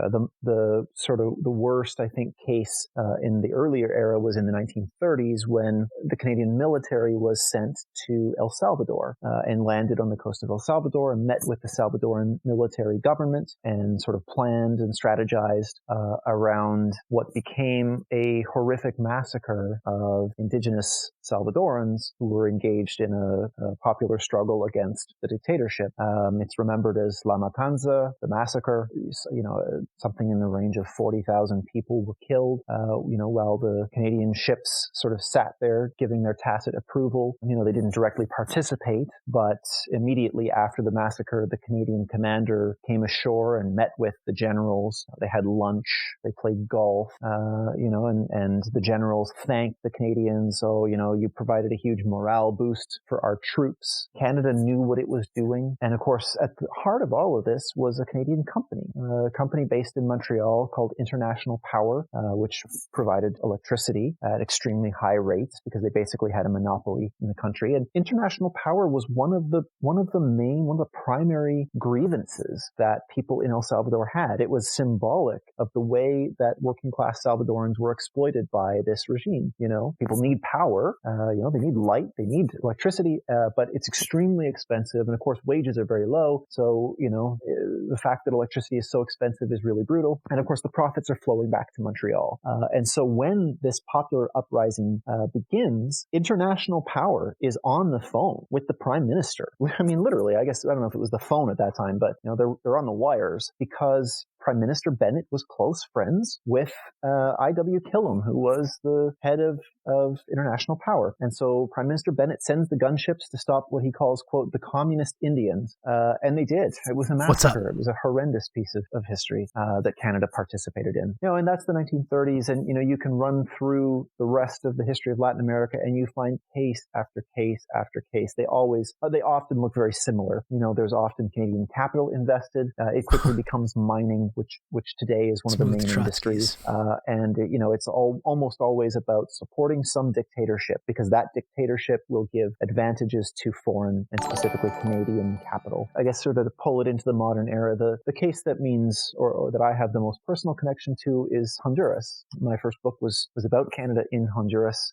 It's a place where I've spent a lot of time and I've done a lot of work and interviews and so on. And in Honduras in 2009, democratically elected government was overthrown by by the military, and the dictatorship was put in place. That dictatorship remains in power to this day. I'm still getting And Canada reoriented, was Sam. one of the chief supporters of the military coup. Canada did all kinds of political, diplomatic, economic work to cement I think because like I don't have enough knowledge at all on this kind of foreign affairs in decades previously to really weigh in with any authority. But similar, like how I was talking about Africa earlier and how it's been under the boot of colonialism, exploitation by Western powers for centuries. You can say the same thing about Afghanistan. Like, it's not, I don't think anyone would argue that prior to the Afghanistan war that it was like this like wonderful place that valued, it was like this wonderful utopia that the US destroyed or whatever. But talked about the 80s and the way that US financed the Mujahideen to fight the Soviets in the 80s. There's a long history of British colonialism and colonialism from other Western powers in Afghanistan. So it's so hard to even say what these nations would be like without this influence, because it's been so pernicious for centuries. It's actually interesting reading about the history of British colonialism in Afghanistan and things like the retreat from Kabul. There's some crazy stuff in there. And efforts of resistance to British colonialism.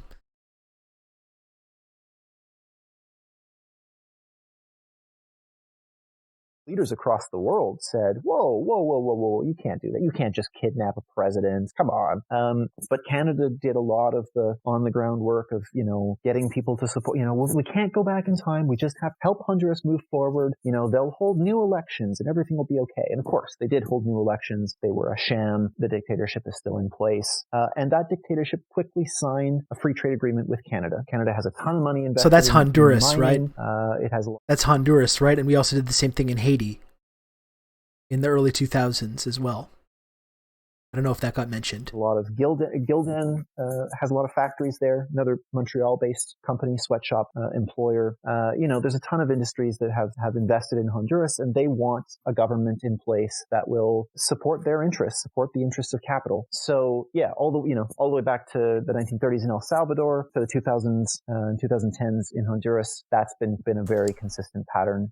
And Brendan, you're right. That is one area that there does seem to be a bit more awareness of these days. It's kind of broken into the mainstream, but it's still a long way away from a real kind of consciousness in this country of the extent to which Canada is, I guess, to put it, I guess, bluntly, but I think it's kind of important to do this. I got some celery. Canada is making people's lives miserable around the world. I think it comes down to that in a way, because we're always told that colonialism, baby, is always that Canada is helping. Canada helps everyone else live better lives wherever they are. We're always just trying to help. Oh, Haiti has an earthquake. Let's send help. Can we help them in some way? This perception that Canada's out there helping people have better, more secure lives, and it's false. We're the good guys. It's the opposite. Canada has consistently contributed to the worsening of people's lives, of regular working people's lives, day in, day out. Sometimes dramatically in these horrific massacres, but often much less dramatically. If it's just the making sure that wages do not go up, making sure that companies don't clean up their pollution, and then the river gets poisoned and people get sick. Whatever way it is, Canada is consistently making people's lives worse for the benefit of a small number of wealthy Canadians who own a lot of capital. And I think we need to grapple with that fact. So in Canada and the world, you discuss a variety of radical movements and individuals who have resisted Canadian colonialism and imperialism from both outside Canada and within Canada. And this includes, mass movements that had real effects on the actions of Canadian governments. This is why we say that Canada is a fake country. It's a saying that me and some of my friends have, some of my friends and I have. I hear my mom correcting me whenever I mess that up. But it is a fake country. It's a bunch of mining conglomerates that have convinced people that we have a culture. It's a bunch of resource extraction companies, and just a handful of them, mining and fossil fuels. And these like corporate conglomerates that have executed a very, very effective marketing campaign.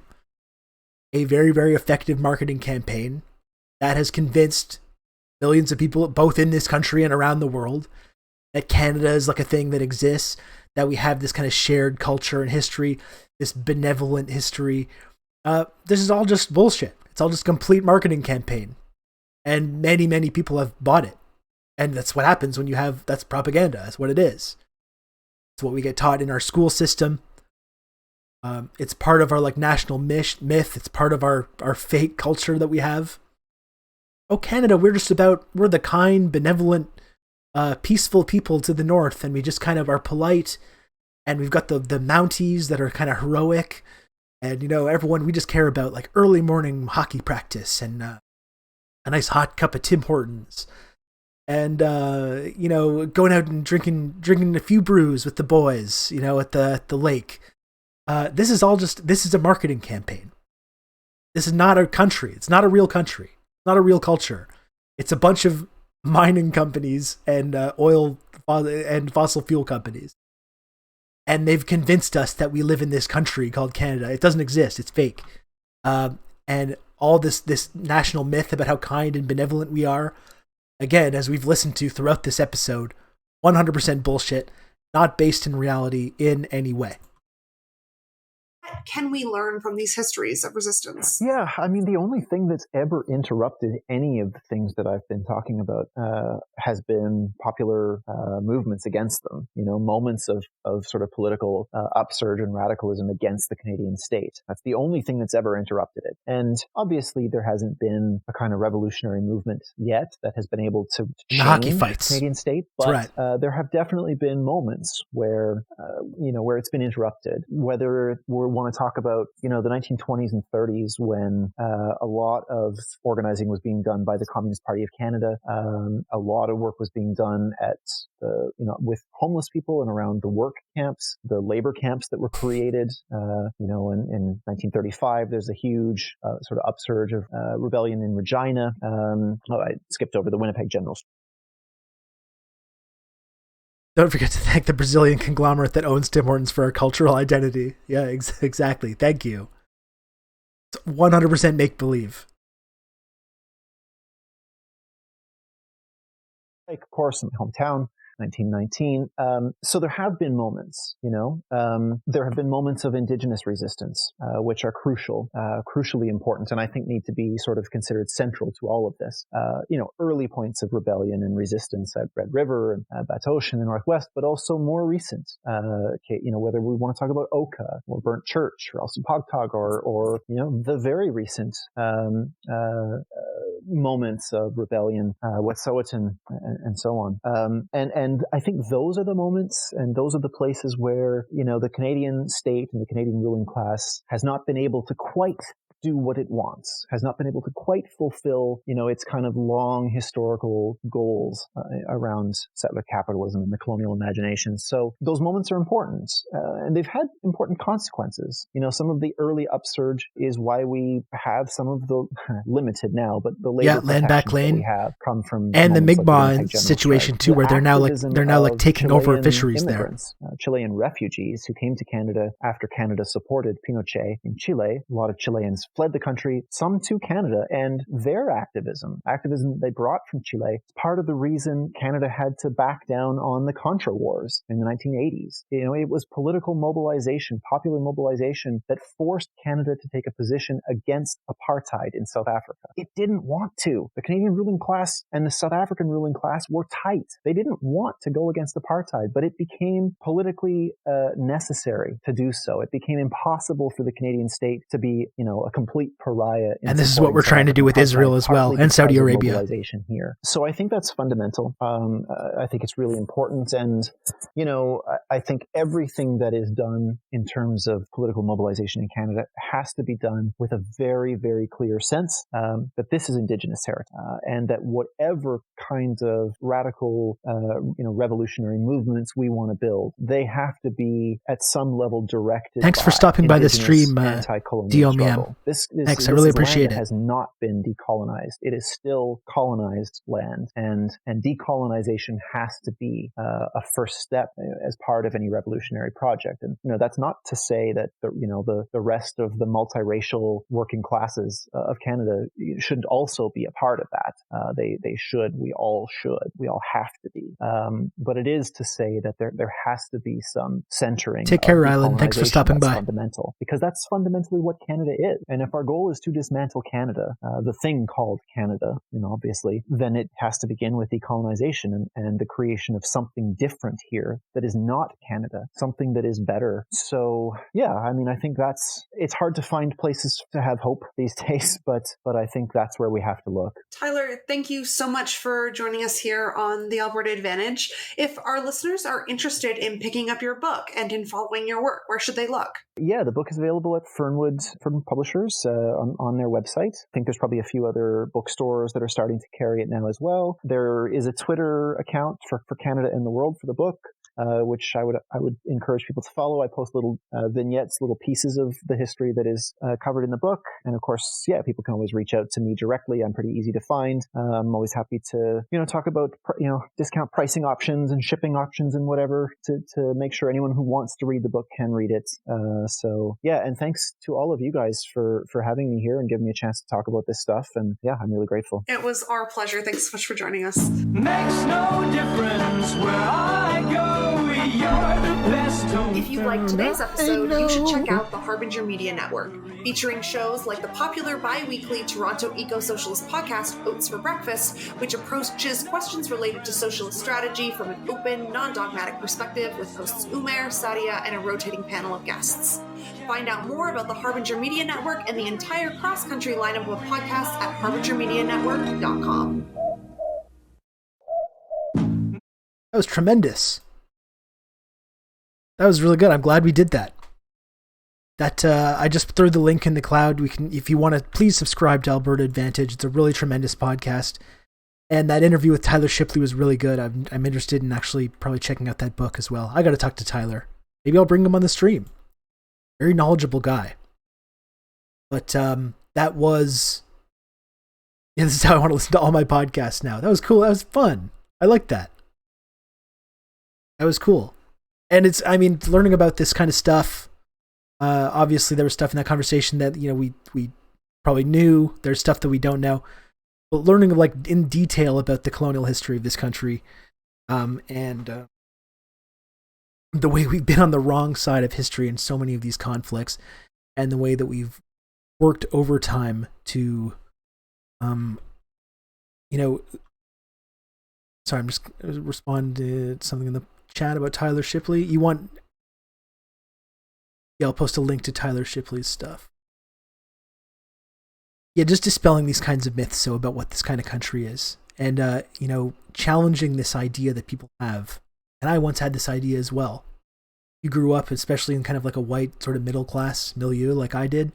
It's very, very easy to believe this marketing campaign. And that, our whole culture is oriented around getting us to come to this understanding about Canada, a benevolent place full of people who are polite and kind, don't have these social problems, and we stand on the side of human rights and justice. It's very, very easy to believe that until you start looking around a little bit and digging into a little bit more about our involvements around the world, about the way we treat Indigenous communities, for example, in this country, foundation of the country with the Hudson Bay Company, and the way that it really was just a company for many, many years before they were like, oh, we should probably start pretending this is an actual country at some point. Like I said, it's very, very easy to believe these national myths. That's why I like to try and speak to people about dispelling these myths. Alberta Advantage, that's obviously something they're very good at as well. And Tyler Shipley as well. Great new follow. Canada in the World on Twitter. Find it on the...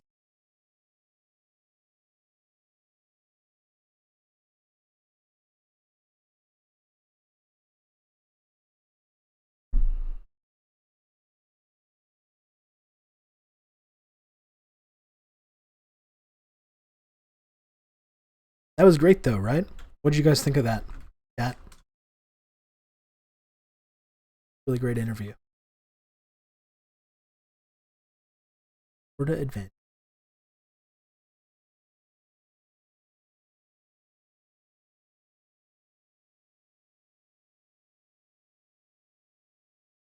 Here he is. I just began following. I noticed he was following me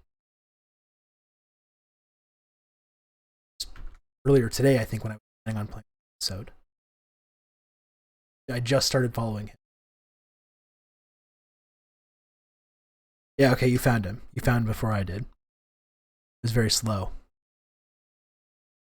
I gotta be honest, I smoked a little bit more weed, and I was on break there. Just keep that on the D-low. That was that was really great, though. Enjoyed that.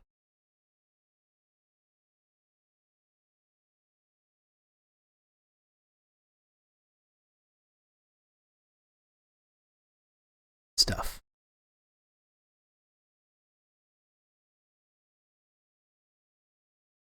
Devil's. I'm kind of a rebel. Kind of a rebel over here, even though it's legal now. It's perfectly legal. Nothing at all wrong with it. But I'm still. This isn't just like, oh, you think this is just like fun or, you know, academic talk about the history of colonialism? No, this is like edgy, badass version.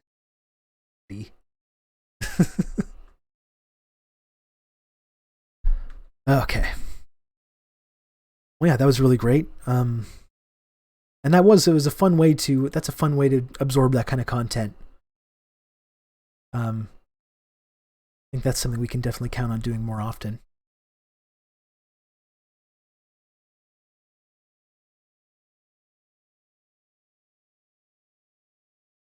People's lives.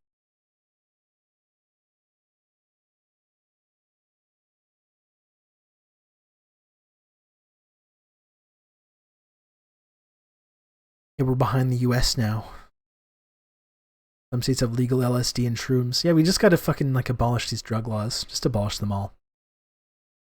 That's our governments are so fucking allergic to like touching our police budgets and holding them accountable in any way, but just that would go such a long way to reducing I think a huge amount of police violence and the way, you know, state interaction with people's lives.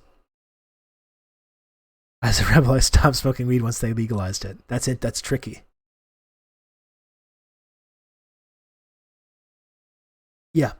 So yeah, I didn't know about half this stuff, and yeah, I think that's been something valuable to me in the last 2 years. I've really been putting a lot of effort into like speaking about this kind of stuff and to learning more about it, and to learning more about it like as part of like an ongoing process where I'm also creating content, speaking to people that like are more knowledgeable about this stuff than I am, and learning from them, adding to what I already did know about the history of this country, the way this national myth that we tell ourselves is not really accurate. It's been very interesting spending the last 2 years learning more about that, and hopefully, you know, helping some people come to these conclusions themselves along the way.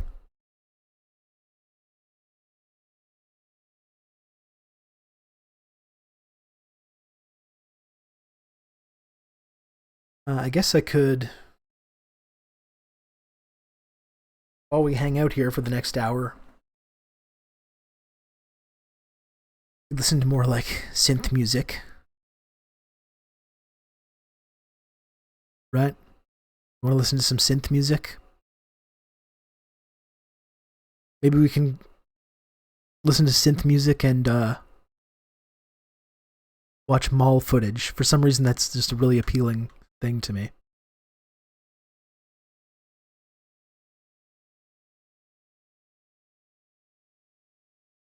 See if you can get Vijay Prashad on your podcast. If you want to get decolonial, he's the top guy. Okay, I'm going to look into that. I will check into that for sure.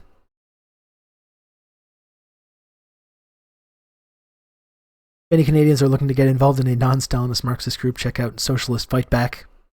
And frankly, I'm still I've been considering joining the Communist Party for a number of years, and I'm still I'm still thinking about it.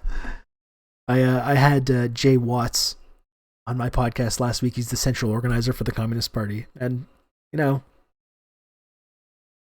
sometimes you just need to go with the real deal. You know what I mean? We can talk forever about pushing the NDP left or whatever, but is the NDP ever really going to be where we need it to be, even in like the best case scenario? I'm not.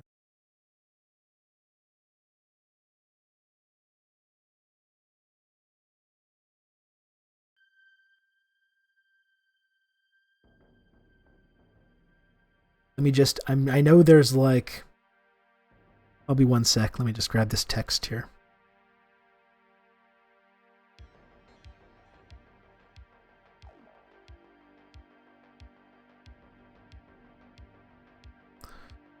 I know there's like these new rules about music. People are like, it's over here. DMCA takedowns and stuff on Twitch. There's like this whole controversy. So, I have my credit there. This is royalty-free synth music by Earl Casey. No copyright gnomes can come after me now. Nick Estes, okay, I can look into that as well. I should make a note of this.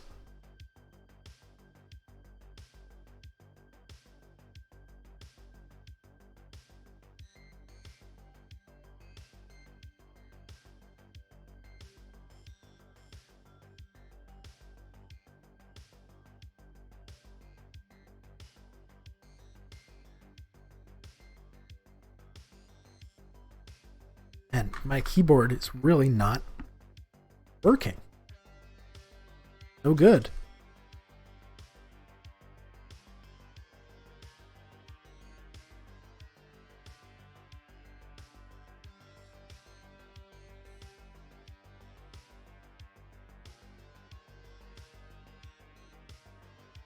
This story about the Mounties. Mounties may have broken law during New Brunswick anti-fracking protests. The RCMP was violently cracking down on a anti-extraction capitalist protest? You don't say. I can't believe it. Did we need how many years did we need to investigate this to determine this? In 2013. It took us 7 years to determine that, yes, in fact, the RCMP was violently defending the economic interests of a extraction conglomerate. Why do you ask? Sometimes I can't help but feel like that's the RCMP's job, is to basically be the goon squad for these fucking extraction companies, fossil fuels and mining conglomerates. I think there might be something to that. You know what I mean? Maybe that's something we should try to unpack sometime. Because I don't think we don't need a 7-year, 200 plus page report, to learn that some RCMP tactics during the 2013 anti-shale gas protests in New Brunswick may have broken the law. While other practices raise concerns about how Mounties conduct surveillance on protesters, according to an investigation by the force's watchdog. By the way, look for this to expand drastically in the next decade, right? In the next decade, as we approach ecological breakdown and we start seeing the impact of climate change occurring more and more, there's going to be more and more organized protest movements against these interests. And this is our future, right? This is what's going to be happening in the years before we head to Amazon City. Remember we were talking about Amazon City at the beginning of the stream?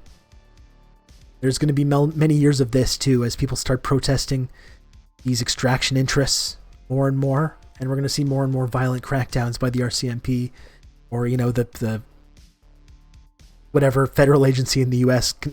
responds to this. Is it ATF? I don't even know. And this is it. And also, I mean, as we're seeing in this piece,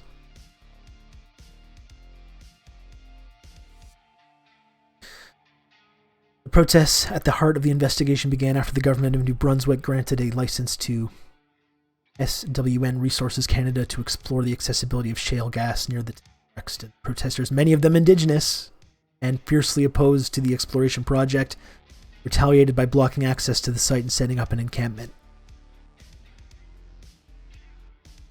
And when we're talking about the future of protesting capitalism and, fossil fuel extraction projects, and, obviously these things are linked, we have to look to the history of Indigenous resistance to these things, which they've been doing for centuries. It was really incredible at the beginning of this year to see these like Wet'suwet'en blockades and protests that were happening nationally. These tactics have been used to protest these projects at disparate locations all over the country, throughout our history.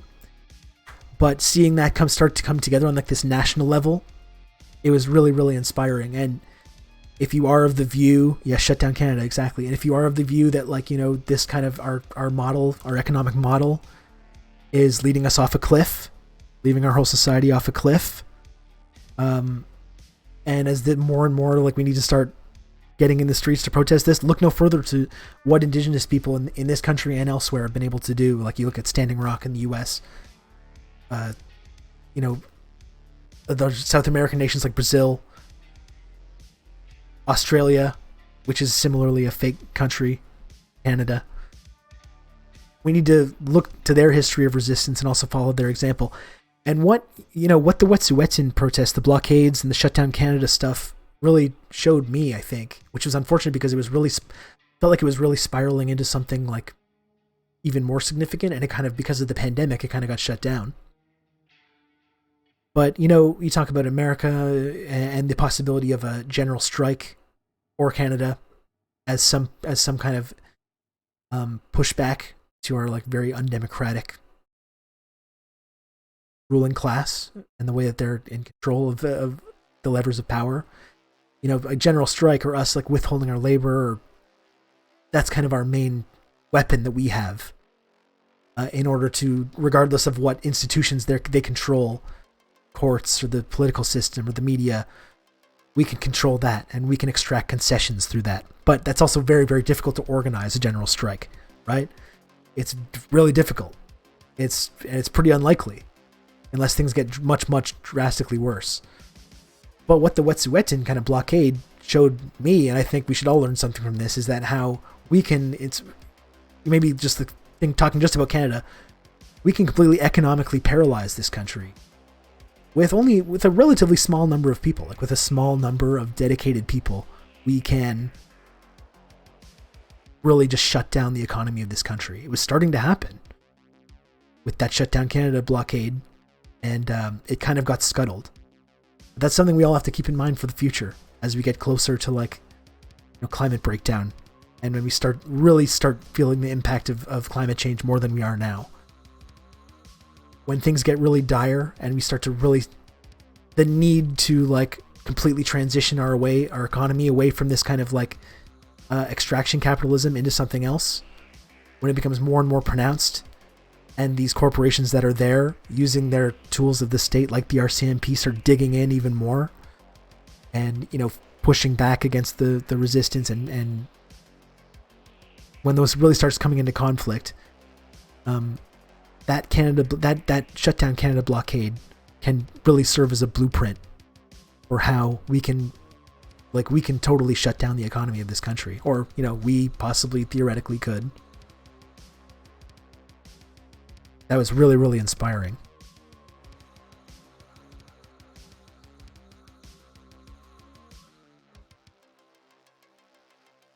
Yeah, I saw that Jacobin piece. People should definitely check that out.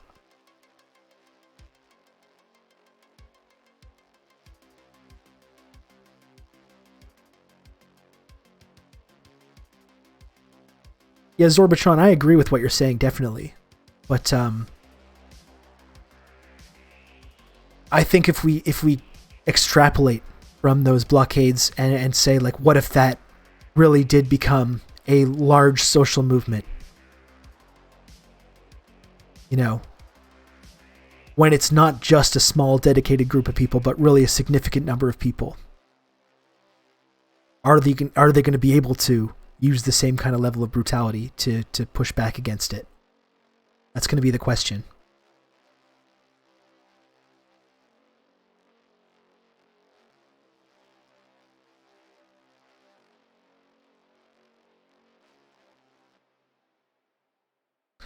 What's the popular now in news section?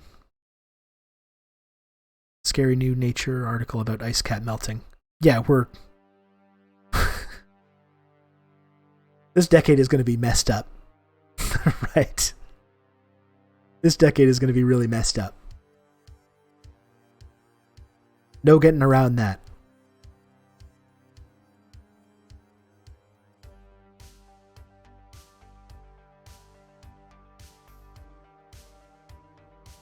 Yeah, Zorbitron, I mean, and that's what we've talked about, right, is the way that our education system is complicit in keeping this kind of stuff from people.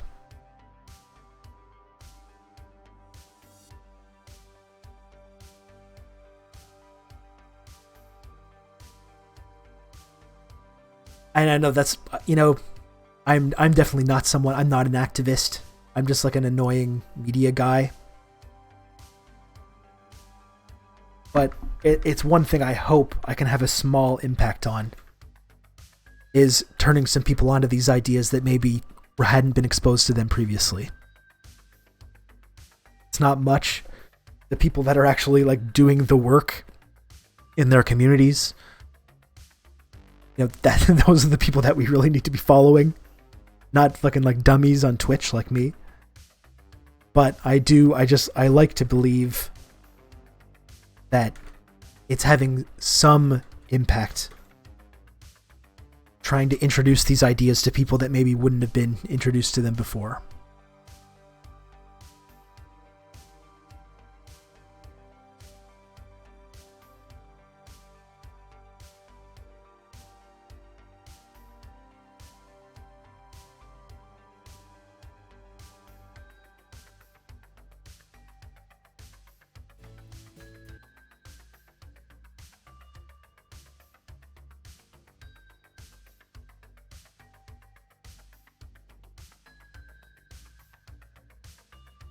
Trying to find, don't mind me, I'm just trying to find a video to maybe put on.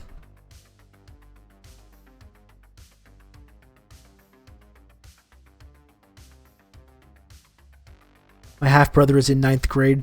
Almost the entire geography curriculum for him was about the benefits of resource extraction. Yeah. Our whole culture is geared to towards manufacturing consent for this project.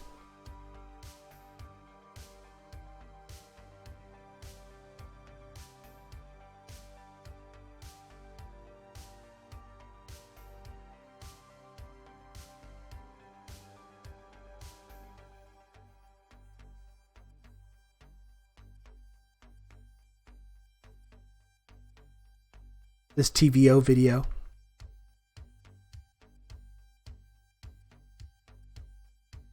I really need to do something about this keyboard situation, folks.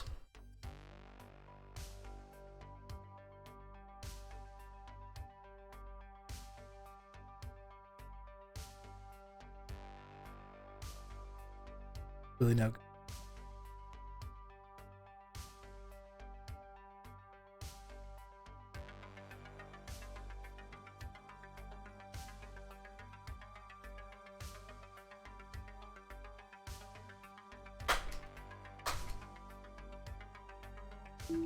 I know how it sounds. Genocide. In Canada? Maybe your first instinct is to deny it. I challenge you to listen and consider the truth of it, because for Indigenous people, there is no debate. I am a survivor of genocide. I'm a survivor of genocide. I am surviving genocide. What do you know about Canada's epidemic of missing and murdered Indigenous women and girls? This group includes Two-Spirited and LGBTQ+ people. In 2019, we received the results of a national inquiry, It took almost 3 years and decades of research into account. The report says Canada has committed and continues to commit genocide. Genocide. Genocide. When most people hear genocide, they think of mass killings, like in Rwanda or Nazi Germany. However, in Canada, it's death by a million paper cuts for generations. The policies that were enacted against my people were designed to eliminate my existence. Today's racist government laws, policies, and actions have proven to be just as deadly for Indigenous people as the genocidal acts of the past. This is why the report includes all Indigenous peoples across Canada. So how did Canada respond to this report? Unfortunately, there was a lot of denial. This was disgusting. I will never forget this. I will never forget this reaction to this Denial report. is a tool of genocide. For those of us living on this side of the issue, we know that genocide is the correct word. We're intimately aware of the reality that Canada doesn't want us to exist. It's genocide. It's genocide. It's genocide.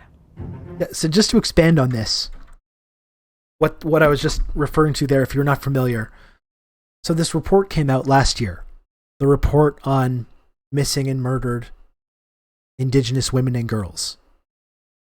Which again, that's what this video is, which outlined the ways in which Indigenous people are being confronted with an ongoing genocide, like framing Canada's genocide of Indigenous people, and like in no uncertain terms saying like this is not something that took place hundreds of years ago, or that was stopped decades ago. This is like an ongoing process. His report was very clearly articulated. It was like very, very carefully researched and compiled. And what you just saw in that video, that was the reaction of our media class to that information. Right? That's how our media class responded to like this really horrific, horrifying report, which outlined all the ways that this country is complicit in the ongoing genocide of Indigenous people. Particularly around the framing of Indigenous women and girls and the epidemic of kidnappings and murders and just disappearances of Indigenous women and girls, which has been going on for decades and decades and decades, often with the full complicity of police departments. Not only that these crimes are not like resolved or investigated, often the police and the RCMP are directly involved in these incidents. Right? And this report came out, and this is how people reacted. They said, ooh, genocide. Ooh, that's a little bit harsh. Isn't it harsh to say that? That's kind of like, that's insulting to people that have been victims of actual genocide in other countries. And is it appropriate to say genocide? And, oh, these right-wing guys say it's not genocide. And like, we need to listen to their viewpoints. So it becomes this disputed thing. That was the whole controversy. You know what I mean? The controversy wasn't, let's look at the facts contained in this report, like the very carefully researched report. Let's not talk about any of the horrifying facts that are involved in this, that we're learning about here. Let's not even talk about any of that stuff, the specifics of it, and like potential solutions to it. Because if we did do that, we would have said, oh my God, this is fucking horrific. What do we need to change to like address this? How have we still been failing Indigenous women and girls and Indigenous communities so repeatedly for decades and decades, and why are we not doing anything to resolve it? That wasn't the conversation. The conversation was about the word genocide, what that means, whether it was appropriate or not for this report to say the word genocide. And that was all. For like, that was like in our national discourse for like a week and a half. And that was the end of the conversation. And it was inconclusive. The final conclusion was, is it appropriate? Some say it is, some say it isn't. And that's our contribution from the media about our complicity in this ongoing genocide. That was their conclusion after about a week and a half. And I will never forget that. It was because I was podcasting and I was talking about this stuff all the time at the time and kind of paying very close attention to how it played out. And it was a radicalizing moment for me, honestly, because I saw it in real time playing out, the way these things get swept under the rug. It was very radicalizing. And it's like, I will never forget that. As just like the complicity in our media in the way to perpetuate this ongoing atrocity. The way that they do that. Even people that would classify themselves as like liberals, you know? The way that they allow these issues to get kind of swept under the rug. Getting caught up on the chat here. Co-opting woke language to push back on progressive shit. Yeah, that's those liberals for you, right? I don't know if they mentioned it in the podcast, but a really fucked up thing is how Canadian foreign aid takes the form of bilateral trade agreements where Canadian mining companies get to commit atrocities in the global south. Or a Guatemalan woman suing the Hudson Bay Mining Company, burning down a billiard and gang raping them. It's horrific. Thanks for stopping by, Sebs. Going to protest for democracy here in Peru. Great. I'm glad to hear it. Thank you so much for joining the stream, Sebs. Take care.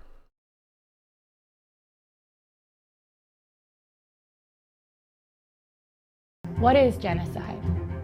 According to the United Nations, genocide is acts committed with intent to destroy, in whole or in part, a national, ethnic, racial, or religious group. There are 5 different acts that qualify as genocide. Number 1, killing members of the group. Where should we begin? How about in the 1700s with smallpox-infested blankets? Scalping bounties offered by the governor of Nova Scotia. Ethnic cleansing through starvation on the prairies.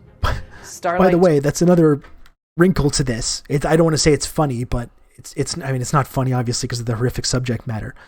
But just despite the fact that was our whole conversation about genocide, this was very clear in the actual report that we're talking about. This was very clearly outlined in like the first fucking page. Just saying, this is what this definition of genocide is. This is why we're using this word to describe the ongoing situation here. It was the first fucking thing that was in this report. Very clear. Could not be more clear about what the word means and why our exact situation, why that word is an accurate description of what's been happening. This is the first fucking page of the report. And that was still the whole entire discussion was like, what does that mean? Should they have used that word, or does that, diminish the message? That was the whole fucking conversation. That question was answered on literally page 1 of this report. But our media class in this country are a bunch of fucking incurious morons that don't want to even learn or understand this stuff at all. Tours. That's when the police drive you outside city limits and abandon you in the winter to die of hypothermia. In fact, disproportionate numbers of Indigenous people die in police-related deaths across the board. Number 2, causing serious bodily or mental harm to members of the group. Residential schools. Yeah, there we go. Killed as many as 6,000 children. They knew what was happening. These children were subjected to unhealthy living conditions, malnutrition, medical experimentation, sexual assault, electrocution. You heard that right. At St. Anne's Indian Residential School, they made their own electric chair to punish the children. Number 3, deliberately inflicting on the group conditions of life calculated to bring about its physical destruction in whole or in part. And to also hammer home the thing about the residential schools also, so we're talking about the children that were killed there or suffered horrific like physical violence or sexual abuse. I mean, just the main purpose of these schools, even for the children that survived this system after being like taken away from their parents. But even the entire specific reason for this school was to completely alienate these children from their culture. And just in and of itself is a form of violence, intentionally trying to destroy their culture. Under the idea that they could then like assimilate with like white Christian society, which they still could not do. They still were not accepted by white Christian society. Hang on, I'll be right back. There was just someone at the door. I have to go check what was going on.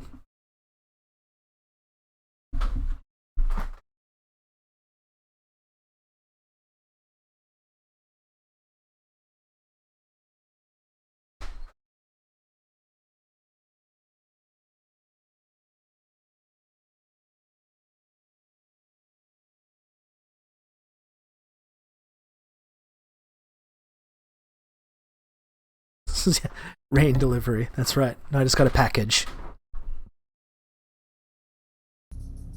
That's why they made reserves, and Canada has a long history of underfunding essential services there. In fact, in recent years, Canada has been issued 7 non-compliance orders from the Canadian Human Rights Tribunal for underfunding on-reserve child welfare services. And did you know about the over-incarceration of Indigenous peoples? In 30%, Saskatchewan, I for think. example, 9 out of 10 men put in detention centers are Indigenous. 9 out of 10. Number Federally, 4, 30% of all prisoners are Indigenous. To prevent births within the group. Forced sterilization was common practice with residential school children.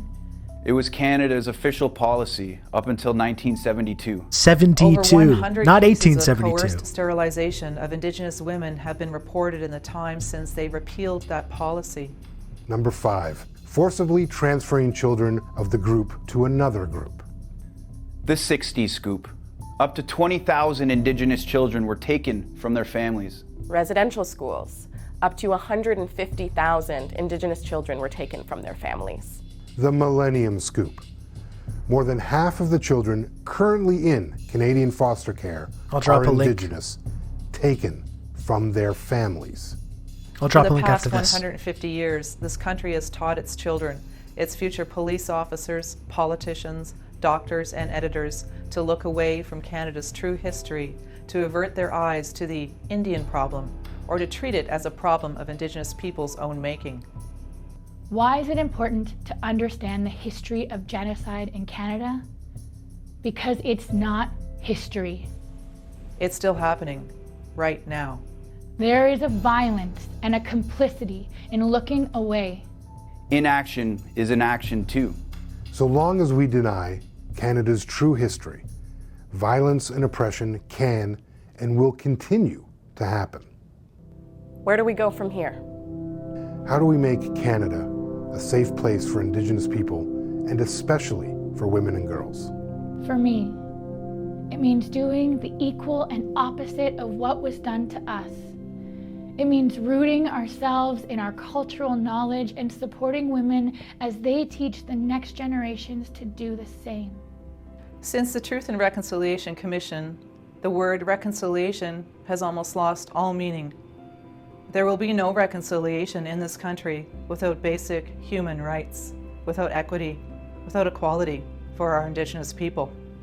If Canada wants to help us move forward from this, it needs to follow the recommendations of the report. Read the report. Read the report and learn what's in it. Look, we're making it easy for you. Don't just look away, it's right here for you. The National Inquiry's final report reveals that persistent and deliberate human and Indigenous rights violations and abuses are the root cause behind Canada's staggering rates of violence against Indigenous women, girls, and 2S LGBTQIA people. The 2-volume report calls for transformative legal and social changes to resolve the crisis that has devastated Indigenous communities across the country. The final report is comprised of the truths of more than 2,380 family members, survivors of violence, experts, and knowledge keepers shared over 2 years of cross-country public hearings and evidence gathering. Delivers 231 individual calls for justice directed at governments. Oh, I'm losing the plot here.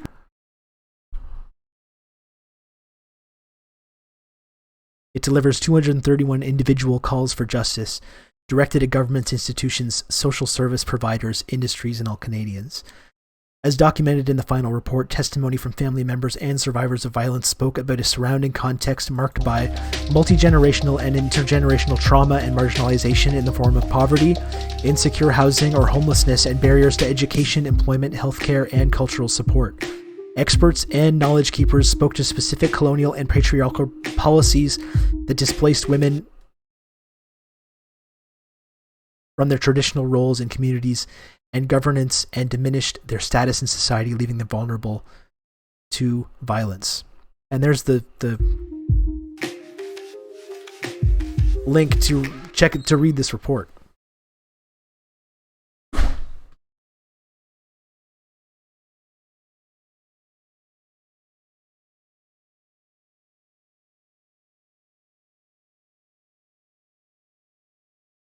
Post that in the chat as well. if anybody is just learning about this, this is where you can read the report and read the summary of it. Absolutely horrendous, though. Extremely horrendous.